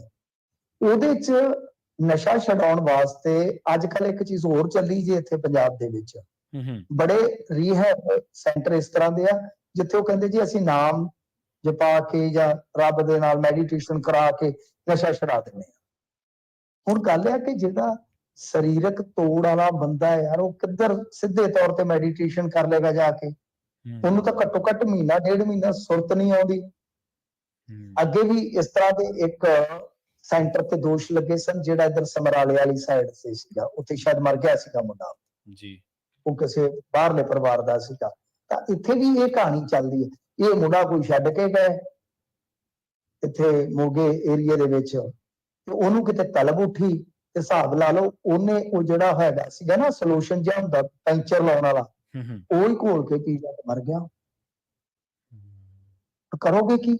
ਗੱਲ ਇਹ ਆ ਕਿ ਇਸ ਤਰ੍ਹਾਂ ਮਤਲਬ ਜਿਹੜੇ ਬੰਦੇ ਬਹੁਤ ਜ਼ਿਆਦਾ ਮਾਨਸਿਕ ਤੌਰ ਤੇ ਕਮਜ਼ੋਰ ਹੋ ਜਾਂਦੇ ਆ, ਉਹਨਾਂ ਨੂੰ ਯਕਦਮ ਇਸ ਤਰ੍ਹਾਂ ਕਿਸੇ ਸੈਂਟਰ ਦੇ ਵਿੱਚ ਛੱਡ ਦੇਣਾ ਜਿੱਥੇ ਕੋਈ ਪ੍ਰੋਪਰ ਇਲਾਜ ਨਹੀਂ ਹੈ, ਜਿੱਥੇ ਕੋਈ ਪ੍ਰੋਪਰ ਕਾਉਂਸਲਿੰਗ ਨਹੀਂ ਹੈ, ਪ੍ਰੋਪਰ ਕੋਈ ਮਾਲਿਸ਼ ਮੁਲਿਸ਼ ਦਾ ਪ੍ਰਬੰਧ ਨਹੀਂ ਹੈ, ਤਾਂ ਬਹੁਤ ਔਖਾ ਹੈ। ਇਹ ਵੀ ਔਖਾ ਹੈ ਕਿਉਂਕਿ ਜਿੱਥੇ ਉਹਨੂੰ ਮਿਲ ਗਿਆ ਕਿ ਇਹਦੇ ਨਾਲ ਯਾਰ ਥੋੜਾ ਜਿਹਾ ਕੋਈ ਸਰੂਰ ਹੋ ਜਾਏਗਾ ਜਾਂ ਇਹਦੇ ਨਾਲ ਕੋਈ ਮੇਰੀ ਤਕਲੀਫ ਘਟ ਜਾਏਗੀ, ਤਾਂ ਉਹਨੇ ਟਰਾਈ ਕਰਨ ਦਾ ਯਤਨ ਕਰਨਾ ਹੈ। ਸੋ ਬਹੁਤ ਮੰਦਾ ਹਾਲ ਹੈ ਜੀ। ਅੱਜ ਖੱਟਰ ਉਹ ਵੀ ਸਾਡੇ ਜ਼ਖਮਾਂ ਤੇ ਲੂਣ ਭੁੱਕਦਾ ਮਰ ਜਾਣਾ, ਕਹਿੰਦਾ ਕਿ ਵੱਡਾ ਭਰਾ ਪੰਜਾਬ, ਉੱਥੇ ਨਸ਼ਾ ਸਾਡੇ ਨਾਲੋਂ ਜ਼ਿਆਦਾ ਹੈ। ਹੱਦ ਹੋ ਗਈ ਆ। ਇਹ ਬੰਦੇ ਦੀ ਵੀ ਤਾਂ ਮੈਂ ਕਮਾਲ ਦੀ ਉਹ ਲਾਈ ਆ ਵੀ ਕਾਮਨ ਸੈਂਸ ਆ। ਕਹਿੰਦਾ ਉਹ ਇੱਕ ਬੀਬੀ ਆਈ ਕਹਿੰਦੀ ਕਿ ਜੀ ਫੈਕਟਰੀ ਖੋਲ ਦਿਓ, ਇੱਥੇ ਫੈਕਟਰੀ ਖੋਲ ਦਿਓ ਸਾਡੇ ਪਿੰਡ।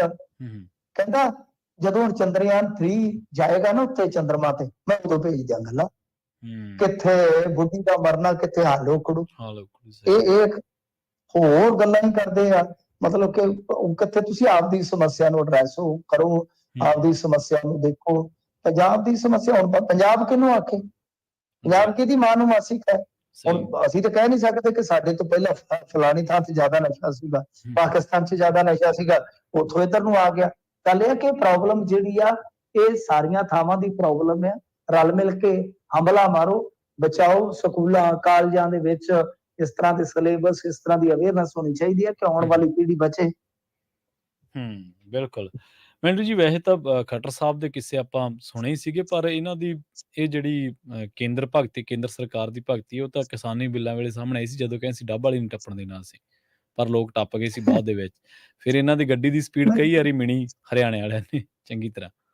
ਇਹ ਕਾਨੂੰ, ਇਹ ਤੇ ਬੜਾ ਚੰਦਰਾ ਹੈ। ਜੀ। ਇਹ ਉਹ ਕੋਈ ਵਿਚਾਰਾ ਨਾ, ਉਹ ਇਹ ਰੱਥ ਜੇ ਤੇ ਚੜਿਆ ਜਾਂਦਾ ਸੀ ਇੱਕ ਵਾਰੀ, ਹੂੰ, ਚੋਣ ਦੀ ਪਤਾ ਨਹੀਂ ਰੈਲੀ ਰੂਲੀ ਸੀ, ਤੇ ਉਹ ਇਹਨੇ ਫਰਸਾ ਫੜਿਆ ਹੱਥ 'ਚ, ਤੇ ਉਹ ਕਿਤੇ ਵਿਚਾਰਾ ਮਾੜਾ ਜਿਹਾ ਬੋਲਿਆ, ਤੇ ਉਹਨੂੰ ਨਾ ਕਹਿੰਦਾ ਤੇਰਾ ਗਲਾ ਕੱਢ ਦੂੰਗਾ, ਗਲਾ ਕੱਢ ਦੂੰਗਾ ਤੇਰਾ, ਚੱਲਦੇ ਕੈਮਰਿਆਂ 'ਚ। ਅੱਛਾ ਜੀ। ਮੈਂ ਤੇਰਾ ਗਲਾ ਕੱਢ ਦੂੰਗਾ, ਗਲਾ। ਖੱਟਰ ਸਾਹਿਬ ਕਈ ਵਾਰੀ ਕਰ ਜਾਂਦੇ ਐਕਟਿੰਗ ਫਿਰ ਵਿੱਚ ਦੀ। ਜੀ। ਬਿਲਕੁਲ ਕੱਟੜ ਹੋ ਜਾਂਦੇ ਨੇ ਜੀ। ਬਿਲਕੁਲ। ਤੇ ਮਿੰਟੂ ਜੀ, ਇਹਨਾਂ ਖਾਸ ਖਬਰਾਂ ਤੇ ਖਾਸ ਜਾਣਕਾਰੀਆਂ ਦੇ ਲਈ ਤੁਹਾਡਾ ਬਹੁਤ-ਬਹੁਤ ਧੰਨਵਾਦ ਜੀ। ਜੀ, ਸ਼ੁਕਰੀਆ। ਜੀ। ਪ੍ਰੋਗਰਾਮ ਖਬਰ ਤੇ ਨਜ਼ਰ ਦੇ ਪਹਿਲੇ ਹਿੱਸੇ ਦੇ ਵਿੱਚ ਆਪਣੇ ਨਾਲ ਜੁੜੇ ਸਨ ਮਿੰਟੂ ਗੁਰਸਰੀਆ ਜੀ, ਜਿਨ੍ਹਾਂ ਦੇ ਨਾਲ ਆਪਾਂ ਕਈ ਅਹਿਮ ਖਬਰਾਂ ਨੂੰ ਲੈ ਕੇ ਚਰਚਾ ਕੀਤੀ ਹੈ। ਵੇਲਾ ਹੋ ਗਿਆ ਇੱਕ ਬ੍ਰੇਕ ਦੇ ਲਈ ਰੁਕਣ ਦਾ। ਬ੍ਰੇਕ ਤੋਂ ਪਾਰ ਗੱਲਬਾਤ ਕਰਾਂਗੇ ਪੰਜਾਬ ਦੇ ਸਾਬਕਾ ਵਿੱਤ ਮੰਤਰੀ ਮਨਪ੍ਰੀਤ ਬਾਦਲ ਦੇ ਬਾਰੇ। ਉਹਨਾਂ ਦੇ ਖਿਲਾਫ ਲੁੱਕ ਆਊਟ ਸਰਕੂਲਰ ਜਾਰੀ ਕਰ ਦਿੱਤਾ ਗਿਆ। ਮਤਲਬ ਕਿ ਜਿਹੜੀ ਵਿਜੀਲੈਂਸ ਉਹਨਾਂ ਦੀ ਛਾਪੇਮਾਰੀ ਦੇ ਲਈ ਭਾਲ ਕਰ ਰਹੀ ਹੈ, ਉਹਨਾਂ ਨੂੰ ਡਰ ਹੈ ਕਿਤੇ ਮਨਪ੍ਰੀਤ ਬਾਦਲ ਵਿਦੇਸ਼ ਨਾ ਨੱਸ ਜਾਣ। ਇਸ ਕਰਕੇ ਉਹਨਾਂ ਦੇ ਖਿਲਾਫ ਲੁੱਕ ਆਊਟ ਸਰਕੂਲਰ ਜਾਰੀ ਕਰ ਦਿੱਤਾ ਗਿਆ। ਇਸ ਵੇਲੇ ਭਾਜਪਾ ਆਗੂ ਨੇ। ਇਸ ਤੋਂ ਇਲਾਵਾ ਭਗਵੰਤ ਮਾਨ ਤੇ ਪ੍ਰਤਾਪ ਸਿੰਘ ਬਾਜਵਾ ਆਮੋ ਸਾਹਮਣੇ ਹੋਏ ਨੇ, ਉਹਦੇ ਬਾਰੇ ਗੱਲਬਾਤ ਕਰਾਂਗੇ। ਤੇ ਆਮ ਆਦਮੀ ਮਾਫ ਕਰਨਾ, ਕਾਂਗਰਸ ਬਾਗੀਆਂ ਨੂੰ ਵਾਪਸ ਲਿਆਉਣ ਦੇ ਉੱਤੇ ਦਵੰਦ ਦੇ ਰਾਹ ਉੱਤੇ ਖੜੀ ਹੈ। ਰੰਧਾਵਾ ਕਹਿੰਦੇ ਨੇ ਕਿ ਬਾਗੀ ਜਿਹੜੇ ਲੋਕ ਗਏ ਨੇ ਕਾਂਗਰਸ ਛੱਡ ਕੇ, ਉਹਨਾਂ ਨੂੰ ਵਾਪਸ ਨਹੀਂ ਲਿਆਉਣਾ, ਤੇ ਬਾਜਵਾ ਸਾਹਿਬ ਕਹਿੰਦੇ ਨੇ ਕਿ ਜੇ ਕੋਈ ਆਉਂਦਾ ਹੈ ਤਾਂ ਆ ਜਾਣ ਦਿਓ। ਇਹਨਾਂ ਸਾਰੀਆਂ ਖਬਰਾਂ ਨੂੰ ਲੈ ਕੇ ਚਰਚਾ ਕਰਾਂਗੇ ਇੱਕ ਬ੍ਰੇਕ ਤੋਂ ਬਾਅਦ। ਜੁੜੇ ਰਹੋ ਪੰਜਾਬੀ ਰੇਡੀਓ USA ਦੇ ਨਾਲ।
ਬ੍ਰੇਕ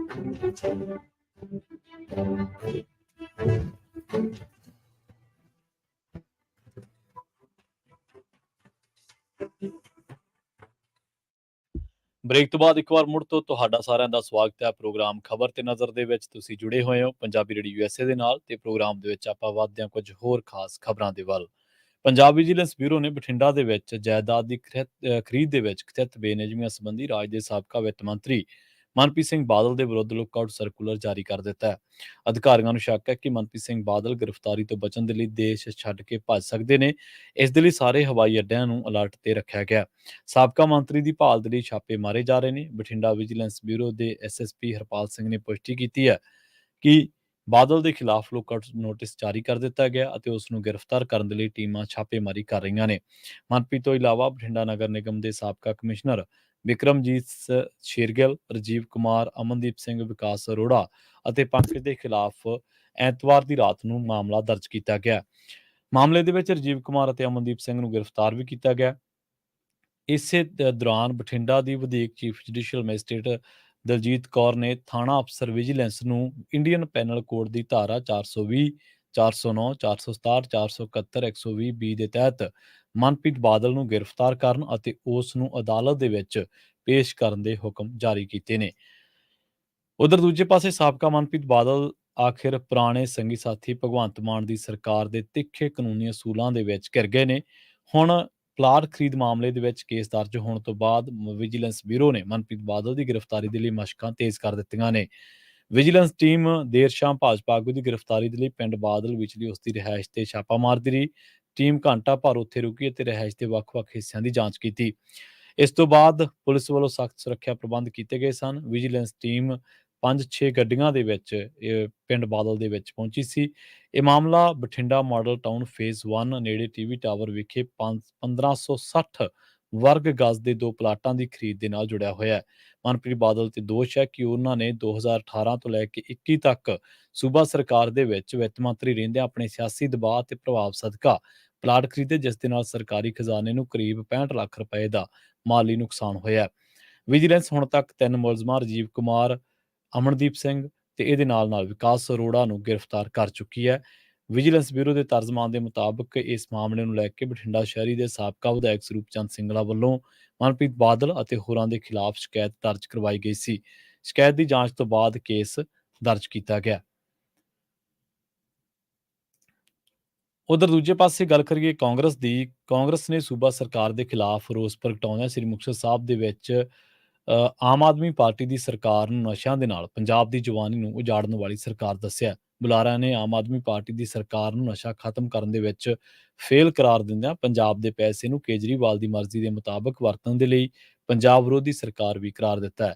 ਇਸ ਮੌਕੇ ਕਾਂਗਰਸ ਛੱਡ ਕੇ ਦੂਜੀਆਂ ਪਾਰਟੀਆਂ ਦੇ ਵਿੱਚ ਕਾਂਗਰਸੀਆਂ ਦੀ ਘਰ ਵਾਪਸੀ ਨੂੰ ਲੈ ਕੇ ਸਾਬਕਾ ਜੇਲ੍ਹ ਮੰਤਰੀ ਸੁਖਜਿੰਦਰ ਸਿੰਘ ਰੰਧਾਵਾ ਅਤੇ ਵਿਧਾਨ ਸਭਾ ਦੇ ਵਿੱਚ ਵਿਰੋਧੀ ਧਿਰ ਦੇ ਆਗੂ ਪ੍ਰਤਾਪ ਸਿੰਘ ਬਾਜਵਾ ਦੇ ਪੇਚ ਫਸ ਗਏ। ਰੰਧਾਵਾ ਨੇ ਭਾਜਪਾ ਸੂਬਾ ਪ੍ਰਧਾਨ ਸੁਨੀਲ ਜਾਖੜ ਨੂੰ ਭਗੌੜਾ ਕਰਾਰ ਦਿੰਦਿਆਂ ਕਿਹਾ ਕਿ ਜਾਖੜ ਪਰਿਵਾਰ ਨੇ ਬਹੁਤ ਚਿਰ ਕਾਂਗਰਸ ਨੂੰ ਖਾ ਲਿਆ। ਉਹਨਾਂ ਕਿਹਾ ਕਿ ਕਾਂਗਰਸ ਨੂੰ ਆਪ ਤੋਂ ਘੱਟ ਖਤਰਾ ਹੈ ਅਤੇ ਪਿੱਠ ਦੇ ਵਿੱਚ ਛੁਰਾ ਮਾਰਨ ਵਾਲੇ ਕਾਂਗਰਸੀਆਂ ਤੋਂ ਵੱਧ ਖਤਰਾ ਹੈ। ਉਹਨਾਂ ਕਿਹਾ ਕਿ ਜੋ ਅੱਜ ਦੇ ਦੌਰ ਦੇ ਵਿੱਚ ਕਾਂਗਰਸ ਛੱਡ ਕੇ ਹੋਰ ਪਾਰਟੀਆਂ ਦੇ ਵਿੱਚ ਚਲੇ ਗਏ ਨੇ, ਕਿਸੇ ਵੀ ਵਿਅਕਤੀ ਨੂੰ ਕਾਂਗਰਸ ਦੇ ਵਿੱਚ ਮੁੜ ਸਵੀਕਾਰ ਕੀਤਾ ਤਾਂ ਇਸ ਨੂੰ ਪ੍ਰਵਾਨ ਨਹੀਂ ਕੀਤਾ ਜਾਵੇਗਾ ਅਤੇ ਨਵੀਂ ਕਾਂਗਰਸ ਪੈਦਾ ਕੀਤੀ ਜਾਵੇਗੀ। ਉਹਨਾਂ ਦੋਸ਼ ਲਾਇਆ ਕਿ ਬੀਤੀਆਂ ਚੋਣਾਂ ਦੇ ਵਿੱਚ ਵੀ ਕਾਂਗਰਸ ਨੂੰ ਕਾਂਗਰਸ ਦੇ ਆਗੂਆਂ ਨੇ ਹਰਾਇਆ ਸੀ। ਉਹਨਾਂ ਮੁੱਖ ਮੰਤਰੀ ਭਗਵੰਤ ਮਾਨ ਨੂੰ ਚੇਤਾਵਨੀ ਦਿੰਦਿਆਂ ਕਿਹਾ ਕਿ ਉਹ ਕਾਂਗਰਸੀ ਆਗੂਆਂ ਤੇ ਬਿਨਾਂ ਵਜ੍ਹਾ ਤਸ਼ੱਦਦ ਕਰ ਰਹੇ ਨੇ ਤੇ ਜਦੋਂ ਕਾਂਗਰਸ ਦੀ ਸਰਕਾਰ ਆਈ ਤਾਂ ਉਹਨਾਂ ਦੇ ਨਾਲ ਇਸ ਤੋਂ ਵੀ ਬੁਰਾ ਕੀਤਾ ਜਾਵੇਗਾ। ਦੂਜੇ ਪਾਸੇ ਪ੍ਰਤਾਪ ਸਿੰਘ ਬਾਜਵਾ ਨੇ ਕਿਹਾ ਕਿ ਆਮ ਆਦਮੀ ਪਾਰਟੀ ਦੇ 92 ਵਿਧਾਇਕਾਂ ਦੇ ਵਿੱਚ 52-53 ਤਾਂ ਕਾਂਗਰਸ ਦੇ ਨੇ, ਜਿਹੜੇ ਵਾਪਸ ਆਉਣ ਦੇ ਲਈ ਨਿੱਤ ਫੋਨ ਕਰਦੇ ਨੇ। ਉਹਨਾਂ ਕਿਹਾ ਕਿ ਬਾਗੀ ਕਾਂਗਰਸੀਆਂ ਨੂੰ ਵਾਪਸ ਲਿਆਉਣ ਦੇ ਬਿਨਾਂ ਨਹੀਂ ਸਰਨਾ, ਉਹਨਾਂ ਨੂੰ ਵਾਪਸ ਲਿਆਉਣਾ ਹੀ ਪੈਣਾ ਹੈ, ਚਾਹੇ ਕੋਈ ਗੁੱਸਾ ਵੀ ਕਿਉਂ ਨਾ ਕਰੇ। ਉਹਨਾਂ ਸੁਖਬੀਰ ਸਿੰਘ ਬਾਦਲ ਤੇ ਵੀ ਕਈ ਵਿਅੰਗ ਕੱਸੇ। ਕਾਂਗਰਸ ਦੇ ਸੂਬਾ ਪ੍ਰਧਾਨ ਅਮਰਿੰਦਰ ਸਿੰਘ ਰਾਜਾ ਵੜਿੰਗ ਨੇ ਕਿਹਾ ਕਿ ਮਾਲਵੇ ਇਲਾਕੇ ਦੀਆਂ ਸਾਰੀਆਂ ਸੀਟਾਂ ਤੇ ਕਾਂਗਰਸ ਦੀ ਜਿੱਤ ਹੋਵੇਗੀ। ਇਸ ਰੈਲੀ ਦੇ ਦਰਮਿਆਨ ਹੀ ਕਾਂਗਰਸ ਵੱਲੋਂ ਆਮ ਆਦਮੀ ਪਾਰਟੀ ਦੇ ਸਰਕਾਰ ਦੇ ਵਿਰੁੱਧ ਕੀਤੇ ਜਾਣ ਵਾਲੇ ਰੋਸ ਮੁਜ਼ਾਹਰੇ ਦੇ ਦੌਰਾਨ ਵਿਧਾਨ ਸਭਾ ਦੇ ਵਿੱਚ ਵਿਰੋਧੀ ਧਿਰ ਦੇ ਆਗੂ ਪ੍ਰਤਾਪ ਸਿੰਘ ਬਾਜਵਾ ਦੀ ਆਮਦ ਨੂੰ ਲੈ ਕੇ ਸੀਨੀਅਰ ਕਾਂਗਰਸੀ ਆਗੂ ਪਰਮਜੀਤ ਸਿੰਘ ਬਿੱਲੂ ਸਿੱਧੂ ਦੇ ਹਮਾਇਤੀਆਂ ਵੱਲੋਂ ਲਾਏ ਗਏ ਫਲੈਕਸ ਬੋਰਡ ਪਾੜੇ ਜਾਣ ਤੋਂ ਕਾਂਗਰਸ ਦਾ ਅੰਦਰੂਨੀ ਵਿਰੋਧ ਜਗ ਜ਼ਾਹਰ ਹੋ ਗਿਆ। ਬਿੱਲੂ ਸਿੱਧੂ ਨੇ ਰੋਸ ਜ਼ਾਹਰ ਕਰਦਿਆਂ ਇਹ ਗੱਲ ਕਹੀ ਹੈ ਕਿ ਉਹਨਾਂ ਬਾਜਵਾ ਦੇ ਸਵਾਗਤ ਦੇ ਲਈ ਡਾਕਟਰ ਕੇਰ ਸਿੰਘ ਮਾਰਗ ਉੱਪਰ ਕਰੀਬ ਅੱਧੀ ਦਰਜਨ ਫਲੈਕਸ ਲਾਏ ਸਨ। ਇਹਨਾਂ ਫਲੈਕਸਾਂ ਉੱਪਰ ਸਿਰਫ ਬਾਜਵਾ ਦੀ ਤਸਵੀਰ ਲੱਗੀ ਸੀ, ਹੋਰ ਕਿਸੇ ਆਗੂ ਦੀ ਨਹੀਂ ਸੀ, ਪਰ ਰਾਤ ਨੂੰ ਸ਼ਰਾਰਤੀ ਅਨਸਰਾਂ ਨੇ ਇਹ ਫਲੈਕਸ ਪਾੜ ਦਿੱਤੇ। ਉਧਰ ਦੂਜੇ ਪਾਸੇ ਪੰਜਾਬ ਦੇ ਮੁੱਖ ਮੰਤਰੀ ਭਗਵੰਤ ਮਾਨ ਨੇ ਕਾਂਗਰਸ ਦੇ ਸੀਨੀਅਰ ਆਗੂ ਅਤੇ ਵਿਰੋਧੀ ਧਿਰ ਦੇ ਨੇਤਾ ਪ੍ਰਤਾਪ ਸਿੰਘ ਬਾਜਵਾ ਨੂੰ ਮੋੜਵਾਂ ਜਵਾਬ ਦਿੱਤਾ ਹੈ। ਮਾਨ ਨੇ ਟਵੀਟ ਕੀਤਾ, ਉਹਨਾਂ ਨੇ ਕਿਹਾ ਕਿ ਪ੍ਰਤਾਪ ਸਿੰਘ ਬਾਜਵਾ ਜੀ ਉਰਫ ਭਾਜਪਾ ਜੀ, ਤੁਸੀਂ ਪੰਜਾਬ ਦੇ ਲੋਕਾਂ ਦੀ ਚੁਣੀ ਹੋਈ ਸਰਕਾਰ ਤੋੜਨ ਦੀ ਗੱਲ ਕਰ ਰਹੇ ਹੋ। ਮੈਨੂੰ ਪਤਾ ਹੈ ਕਾਂਗਰਸ ਨੇ ਤੁਹਾਡੇ ਮੁੱਖ ਮੰਤਰੀ ਬਣਨ ਦੀ ਇੱਛਾ ਦੀ ਭਰੂਣ ਹੱਤਿਆ ਕਰ ਦਿੱਤੀ ਸੀ। ਮੈਂ ਪੰਜਾਬ ਦੇ 3 ਕਰੋੜ ਲੋਕਾਂ ਦਾ ਨੁਮਾਇੰਦਾ ਹਾਂ। ਤੁਹਾਡੇ ਵਾਂਗ ਕੁਰਸੀ ਦਾ ਤਿਕੜਮਬਾਜ਼ ਨਹੀਂ। ਜੇ ਹਿੰਮਤ ਹੈ ਤਾਂ ਹਾਈ ਕਮਾਂਡ ਦੇ ਨਾਲ ਗੱਲ ਕਰੋ। ਬਾਜਵਾ ਨੇ ਇਹ ਗੱਲ ਕਹੀ ਸੀਗੀ ਕਿ ਆਮ ਆਦਮੀ ਪਾਰਟੀ ਦੇ 32 ਵਿਧਾਇਕ ਉਹਨਾਂ ਦੇ ਸੰਪਰਕ ਦੇ ਵਿੱਚ ਨੇ। ਉਹਨਾਂ ਕਿਹਾ ਕਿ ਸਾਡੇ ਕੋਲੇ 18 ਕਾਂਗਰਸੀ ਵਿਧਾਇਕ ਨੇ, ਸਾਨੂੰ ਥੋੜਾ ਅੱਗੇ ਵਧਾਉਣ ਦੀ ਲੋੜ ਹੈ ਤੇ ਅਸੀਂ ਸਰਕਾਰ ਬਣਾਉਣ ਦੇ ਸਮਰੱਥ ਹੋਵਾਂਗੇ। ਭਗਵੰਤ ਮਾਨ ਦੀ ਇਹ ਟਿੱਪਣੀ ਬਾਜਵਾ ਦੀ ਇਸ ਟਿੱਪਣੀ ਤੋਂ ਬਾਅਦ ਆਈ ਹੈ ਤੇ ਹੁਣ ਇੱਕ ਵਾਰ ਫਿਰ ਬਾਜਵਾ ਨੇ ਟਵੀਟ ਕੀਤਾ ਹੈ, ਭਗਵੰਤ ਸ਼ਾਹ ਰਾਜ ਤਾਂ ਰਾਜਾਂ ਦੇ ਨਹੀਂ ਰਹੇ, ਤੁਸੀਂ ਫਿਰ ਕਿਸ ਬਾਗ ਦੀ ਮੂੜੀ ਹੋ। ਪੰਜਾਬ ਦੇ ਕਾਰਜਕਾਰੀ ਮੁੱਖ ਮੰਤਰੀ ਭਗਵੰਤ ਮਾਨ, ਵੈਸੇ ਤਾਂ ਮੈਂ ਤੁਹਾਨੂੰ ਜਵਾਬ ਦੇਣਾ ਵਾਜਬ ਨਹੀਂ ਸਮਝਦਾ, ਪਰ ਚਲੋ ਤੁਸੀਂ ਖਾਦੀ ਪੀਤੀ ਦੇ ਵਿੱਚ ਟਵੀਟ ਕਰ ਬੈਠੇ ਹੋ ਤਾਂ ਜਵਾਬ ਵੀ ਸੁਣ ਲਓ। ਹੁਣ ਜੋ ਤੁਹਾਡੇ ਆਕਾ ਅਰਵਿੰਦ ਕੇਜਰੀਵਾਲ ਦੇ ਹੱਥੋਂ ਪੰਜਾਬ ਦੀ ਵਾਗਡੋਰ ਗਈ ਤਾਂ ਫਿਰ ਤੁਸੀਂ ਆਪਣੀ ਹਾਈ ਕਮਾਂਡ ਦੇ ਨਾਲ ਗੱਲ ਕਰਿਓ। ਤੁਸੀਂ ਅੱਜ ਤੱਕ ਆਪਣੇ ਚੁਟਕਲਿਆਂ ਦੇ ਨਾਲ ਪੰਜਾਬ ਦੇ ਵਿਕਾਸ ਦੀ ਭਰੂਣ ਹੱਤਿਆ ਹੀ ਕੀਤੀ ਹੈ। ਨਾ ਤਾਂ ਤੁਹਾਡੇ ਤੋਂ ਕਾਨੂੰਨ ਵਿਵਸਥਾ ਸੰਭਲੀ ਹੈ, ਨਾ ਹੀ ਆਰਥਿਕਤਾ ਸੰਭਲੀ ਹੈ। ਨਾ ਪੰਜਾਬ ਦੀ ਨੌਜਵਾਨੀ ਨੂੰ ਨਸ਼ਿਆਂ ਤੋਂ ਸੰਭਾਲ ਪਾਏ, ਨਾ ਹੀ ਤੁਹਾਡੇ ਆਕਾ ਅਤੇ ਤੁਸੀਂ ਕੈਨੇਡਾ ਦੇ ਵਿੱਚ ਬੈਠੇ ਪ੍ਰਵਾਸੀ ਪੰਜਾਬੀਆਂ ਦੇ ਹੱਕ ਦੇ ਵਿੱਚ ਕੋਈ ਇੱਕ ਲਫ਼ਜ਼ ਬੋਲ ਸਕੇ। ਉਹਨਾਂ ਨੇ ਆਪ ਪੰਜਾਬ ਨੂੰ ਟੈਗ ਕਰਦਿਆਂ ਕਿਹਾ ਕਿ ਹੋਰ ਕਿੰਨੀ ਕੁ ਭਰੂਣ ਹੱਤਿਆ ਕਰਨੀ ਹੈ ਪੰਜਾਬ ਦੇ ਲੋਕਾਂ ਦੇ ਰੰਗਲੇ ਖ਼ੁਆਬਾਂ ਦੀ। ਸੋ ਇਸੇ ਤਰ੍ਹਾਂ ਇਹ ਜਿਹੜੇ ਸਾਡੇ ਸਿਆਸੀ ਲੀਡਰ ਨੇ, ਚਾਹੇ ਉਹ ਵਿਰੋਧੀ ਧਿਰ ਦੇ ਵਿੱਚ ਨੇ ਤੇ ਚਾਹੇ ਉਹ ਸੱਤਾ ਦੇ ਵਿੱਚ ਨੇ, ਉਹ ਇੱਕ ਦੂਜੇ ਤੇ ਤੰਜ਼ ਕਰ ਰਹੇ ਨੇ। ਪਰ ਮੁੱਖ ਮੰਤਰੀ ਭਗਵੰਤ ਮਾਨ ਦੀ ਜਿਹੜੀ ਸਰਕਾਰ ਹੈ, ਇਹਨਾਂ ਨੂੰ ਚਾਹੀਦਾ ਹੈ ਕਿ ਜਿਹੜਾ ਮਸਲਾ ਹੁਣ ਕੈਨੇਡਾ ਤੇ ਇੰਡੀਆ ਦਾ, ਇਹਦੇ ਦਰਮਿਆਨ ਜਿਹੜੇ ਪੰਜਾਬੀਆਂ ਤੇ ਸਿੱਖਾਂ ਦੇ ਜਿਹੜੇ ਹਿੱਤ ਹੈ, ਉਹਨਾਂ ਦੀ ਰੱਖਿਆ ਕੀਤੀ ਜਾਵੇ। ਸਭ ਤੋਂ ਪਹਿਲੀ ਗੱਲ ਤਾਂ ਇਹ ਹੈ ਕਿ ਇਹਨਾਂ ਨੂੰ ਬੋਲਣ ਤੋਂ ਡਰ ਕਿਸ ਗੱਲ ਤੋਂ ਲੱਗਦਾ ਹੈ, ਇਹ ਸਮਝੋ ਬਾਹਰ ਹੈ। ਅੱਜ ਉੱਥੇ ਰਹਿੰਦੇ ਜਿਹੜੇ ਸਾਡਾ ਪੰਜਾਬੀ ਭਾਈਚਾਰਾ, ਸਾਡਾ ਸਿੱਖ ਭਾਈਚਾਰਾ, ਉਹਨਾਂ ਨੂੰ ਭਾਰਤ ਜਾਣ ਨੂੰ ਲੈ ਕੇ ਜਾਂ ਹੋਰ ਗੱਲਾਂ ਨੂੰ ਲੈ ਕੇ ਉਹਨਾਂ ਦੇ ਮਨਾਂ ਦੇ ਵਿੱਚ ਕਈ ਤਰ੍ਹਾਂ ਦੇ ਤੌਖਲੇ ਨੇ।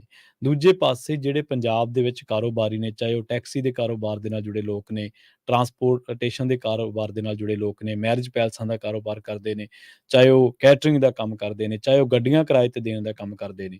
ਉਹਨਾਂ ਨੂੰ ਇਹ ਹੈ ਕਿ ਜੇਕਰ ਕੈਨੇਡਾ ਤੋਂ ਲੋਕ ਨਾ ਆਏ, ਜੇਕਰ ਬਾਹਰਲੇ ਮੁਲਕਾਂ ਤੋਂ ਲੋਕ ਨਾ ਆਏ ਤਾਂ ਸਾਡਾ ਰੁਜ਼ਗਾਰ ਕਿਵੇਂ ਚੱਲੂਗਾ। ਇਹ ਸਾਰੀ ਜਿਹੜੀ ਗੱਲਬਾਤ ਆ, ਇਹ ਸੂਬਿਆਂ ਦੀ ਆਰਥਿਕਤਾ ਨੂੰ ਰੇੜਦੀ ਹੈ। ਇਹ ਇਸੇ ਤਰ੍ਹਾਂ ਜਦੋਂ ਸਾਡੇ ਪ੍ਰਵਾਸੀ ਲੋਕ ਜਾਂਦੇ ਨੇ, ਭਾਈਚਾਰੇ ਦੇ ਲੋਕ ਜਾਂਦੇ ਨੇ ਪੰਜਾਬ ਦੇ ਵਿੱਚ, ਤਾਂ ਉਹ ਖੁੱਲ੍ਹਾ ਪੈਸਾ ਖਰਚ ਕਰਦੇ ਨੇ, ਆਪਾਂ ਨੂੰ ਪਤਾ ਇਸ ਗੱਲ ਦਾ। ਉਸ ਖਰਚੇ ਉਹਨਾਂ ਦੇ ਖੁੱਲ੍ਹੇ ਖਰਚ ਕਰਕੇ ਇਹ ਜਿਹੜੀ ਪੰਜਾਬ ਦੀ ਆਰਥਿਕਤਾ ਦੇ ਵਿੱਚ ਉਹਨਾਂ ਦੀ ਹਿੱਸੇਦਾਰੀ ਪੈਂਦੀ ਹੈ। ਉਹ ਕੱਪੜਾ ਖਰੀਦਦੇ ਨੇ, ਖਰੀਦਦਾਰੀਆਂ ਕਰਦੇ ਨੇ, ਵੱਖ-ਵੱਖ ਤਰ੍ਹਾਂ ਦੇ ਖਰੀਦਦਾਰੀਆਂ ਤੋਂ ਸਰਕਾਰ ਨੂੰ ਟੈਕਸ ਮਿਲਦਾ, ਦੁਕਾਨਾਂ ਨੂੰ ਆਮਦਨ ਮਿਲਦੀ ਹੈ, ਉਹ ਹੋਰ ਖਰਚਾ ਕਰਦੇ ਨੇ, ਗੱਡੀਆਂ ਕਿਰਾਏ ਤੇ ਲੈਂਦੇ ਨੇ। ਤਾਂ ਇਸ ਤਰੀਕੇ ਦੇ ਨਾਲ ਆਰਥਿਕਤਾ ਨੂੰ ਇੱਕ ਹੁਲਾਰਾ ਮਿਲਦਾ। ਇੱਕ ਅੰਦਾਜ਼ੇ ਦੇ ਮੁਤਾਬਕ ਅੱਜ ਸੀਜ਼ਨ ਦੇ ਵਿੱਚ ਪੰਜਾਬ ਨੂੰ ਕਈ ਹਜ਼ਾਰ ਕਰੋੜ ਰੁਪਏ ਦਾ ਮਾਲੀਆ ਵੱਖ-ਵੱਖ ਚੀਜ਼ਾਂ ਤੋਂ ਮਿਲਦਾ ਤੇ ਕਈ ਚੁੱਲ੍ਹੇ ਇਸ ਤਰ੍ਹਾਂ ਦੇ ਵੱਖ-ਵੱਖ ਕਾਰੋਬਾਰਾਂ ਦੇ ਨਾਲ ਚੱਲਦੇ ਨੇ। ਇਸੇ ਕਰਕੇ ਆਪਾਂ ਭਾਰਤ-ਪਾਕਿਸਤਾਨ ਵਪਾਰ ਦੀ ਜਿਹੜੀ ਵਕਾਲਤ ਕਰਦੇ ਆ ਨਾ, ਕਿ ਜੇਕਰ ਸਰਹੱਦ ਖੁੱਲੂਗੀ, ਟਰਾਂਸਪੋਰਟੇਸ਼ਨ ਹੋਊਗੀ, ਜੇ ਇੱਥੋਂ ਲੋਕਾਂ ਦਾ ਆਉਣ-ਜਾਣ ਵਧੂਗਾ, ਟੂਰਿਜ਼ਮ ਵਧੂਗਾ, ਤਾਂ ਪੰਜਾਬ ਨੂੰ ਜ਼ਾਹਰ ਜੀ ਗੱਲ ਆਮਦਨ ਹੋਊਗੀ। ਤਾਂ ਇਹਨਾਂ ਗੱਲਾਂ ਨੂੰ ਲੈ ਕੇ ਪਰ ਪੰਜਾਬ ਸਰਕਾਰ ਪਤਾ ਨਹੀਂ ਇਸ ਮਾਮਲੇ ਦੇ ਵਿੱਚ ਕਿਉਂ ਚੁੱਪ ਹੈ। ਜਿਸ ਤਰੀਕੇ ਦੇ ਨਾਲ ਸਾਡੇ ਪ੍ਰਧਾਨ ਮੰਤਰੀ ਸਾਹਿਬ ਮਣੀਪੁਰ ਦੇ ਮਾਮਲੇ ਤੇ ਚੁੱਪ ਰਹੇ, ਜਾਂ ਨੌ ਹਿੰਸਾ ਮਾਮਲੇ ਤੇ ਚੁੱਪ ਰਹੇ, ਅਰਵਿੰਦ ਕੇਜਰੀਵਾਲ ਦਿੱਲੀ ਦੇ ਵਿੱਚ ਸੀਏਏ ਨੂੰ, ਐਨਆਰਸੀ ਨੂੰ ਲੈ ਕੇ ਚੁੱਪ ਰਹੇ, ਇਸੇ ਤਰ੍ਹਾਂ ਭਗਵੰਤ ਮਾਨ ਹੁਣ ਇਸ ਮਾਮਲੇ ਤੇ ਚੁੱਪ ਨੇ। ਸਰਕਾਰ ਨੂੰ ਪੰਜਾਬੀਆਂ ਦੇ ਹੱਕ ਦੇ ਵਿੱਚ, ਸਿੱਖਾਂ ਦੇ ਹੱਕ ਦੇ ਵਿੱਚ ਇੱਕ ਕੁਛ ਨਾ ਕੁਛ ਸਟੈਂਡ ਜ਼ਰੂਰ ਲੈਣਾ ਚਾਹੀਦਾ ਹੈ ਤੇ ਪੰਜਾਬ ਦੇ ਹਿੱਤ ਤੇ ਸਿੱਖਾਂ ਦੇ ਹਿੱਤਾਂ ਨੂੰ ਸਪਸ਼ਟ ਜ਼ਰੂਰ ਕਰਨਾ ਚਾਹੀਦਾ ਹੈ। ਇਹਦੇ ਨਾਲ ਹੀ ਪ੍ਰੋਗਰਾਮ ਖਬਰ ਤੇ ਨਜ਼ਰ ਨੂੰ ਆਪਾਂ ਇੱਥੇ ਹੀ ਸਮਾਪਤ ਕਰਾਂਗੇ। ਪੰਜਾਬੀ ਰੇਡੀਓ USA ਦੀ ਅਗਲੀ ਪੇਸ਼ਕਸ਼ ਪ੍ਰੋਗਰਾਮ ਅਪਡੇਟ ਅਮਰੀਕਾ ਪ੍ਰੋਗਰਾਮ ਦੇ ਵਿੱਚ ਭਾਰਤ ਕੈਨੇਡਾ ਦੇ ਤਣਾਅ ਦੇ ਦਰਮਿਆਨ ਅਮਰੀਕਾ ਦੇ ਨਾਲ ਜੁੜੀ ਇੱਕ ਅਹਿਮ ਖਬਰ ਹੈ ਜਿਹੜੀ ਉਹ ਆ ਰਹੀ ਹੈ। ਇਸ ਖਬਰ ਦੀ ਤਫਸੀਲ ਤੁਹਾਡੇ ਨਾਲ ਅਪਡੇਟ ਅਮਰੀਕਾ ਪ੍ਰੋਗਰਾਮ ਦੇ ਵਿੱਚ ਸਾਂਝੀ ਕੀਤੀ ਜਾਊਗੀ। ਇਹ ਜਿਹੜੀ ਖਬਰ ਹੈ, ਇਹ ਅਮਰੀਕਾ ਦੇ ਵਿੱਚ ਸਿੱਖਾਂ ਦੇ ਲਿਹਾਜ਼ ਦੇ ਨਾਲ ਬੜੀ ਅਹਿਮ ਖਬਰ ਹੈ। ਜ਼ਿਆਦਾ ਅਪਡੇਟਸ ਤੁਸੀਂ ਅਪਡੇਟ ਅਮਰੀਕਾ ਦੇ ਵਿੱਚ ਜਾਣੋਗੇ ਤੇ ਅਖੀਰਲੇ ਹਿੱਸੇ ਦੇ ਵਿੱਚ ਸਮਾਂ ਬਚਿਆ ਤਾਂ ਇੰਸ਼ੋਰੈਂਸ ਬਾਰੇ ਜਾਣਕਾਰੀਆਂ ਤੁਹਾਡੇ ਨਾਲ ਸਾਂਝੀਆਂ ਕੀਤੀਆਂ ਜਾਣਗੀਆਂ। ਜੁੜੇ ਰਹੋ ਪੰਜਾਬੀ ਰੇਡੀਓ USA ਦੇ ਨਾਲ। ਬਹੁਤ ਬਹੁਤ ਧੰਨਵਾਦ। ਸਤਿ ਸ਼੍ਰੀ ਅਕਾਲ।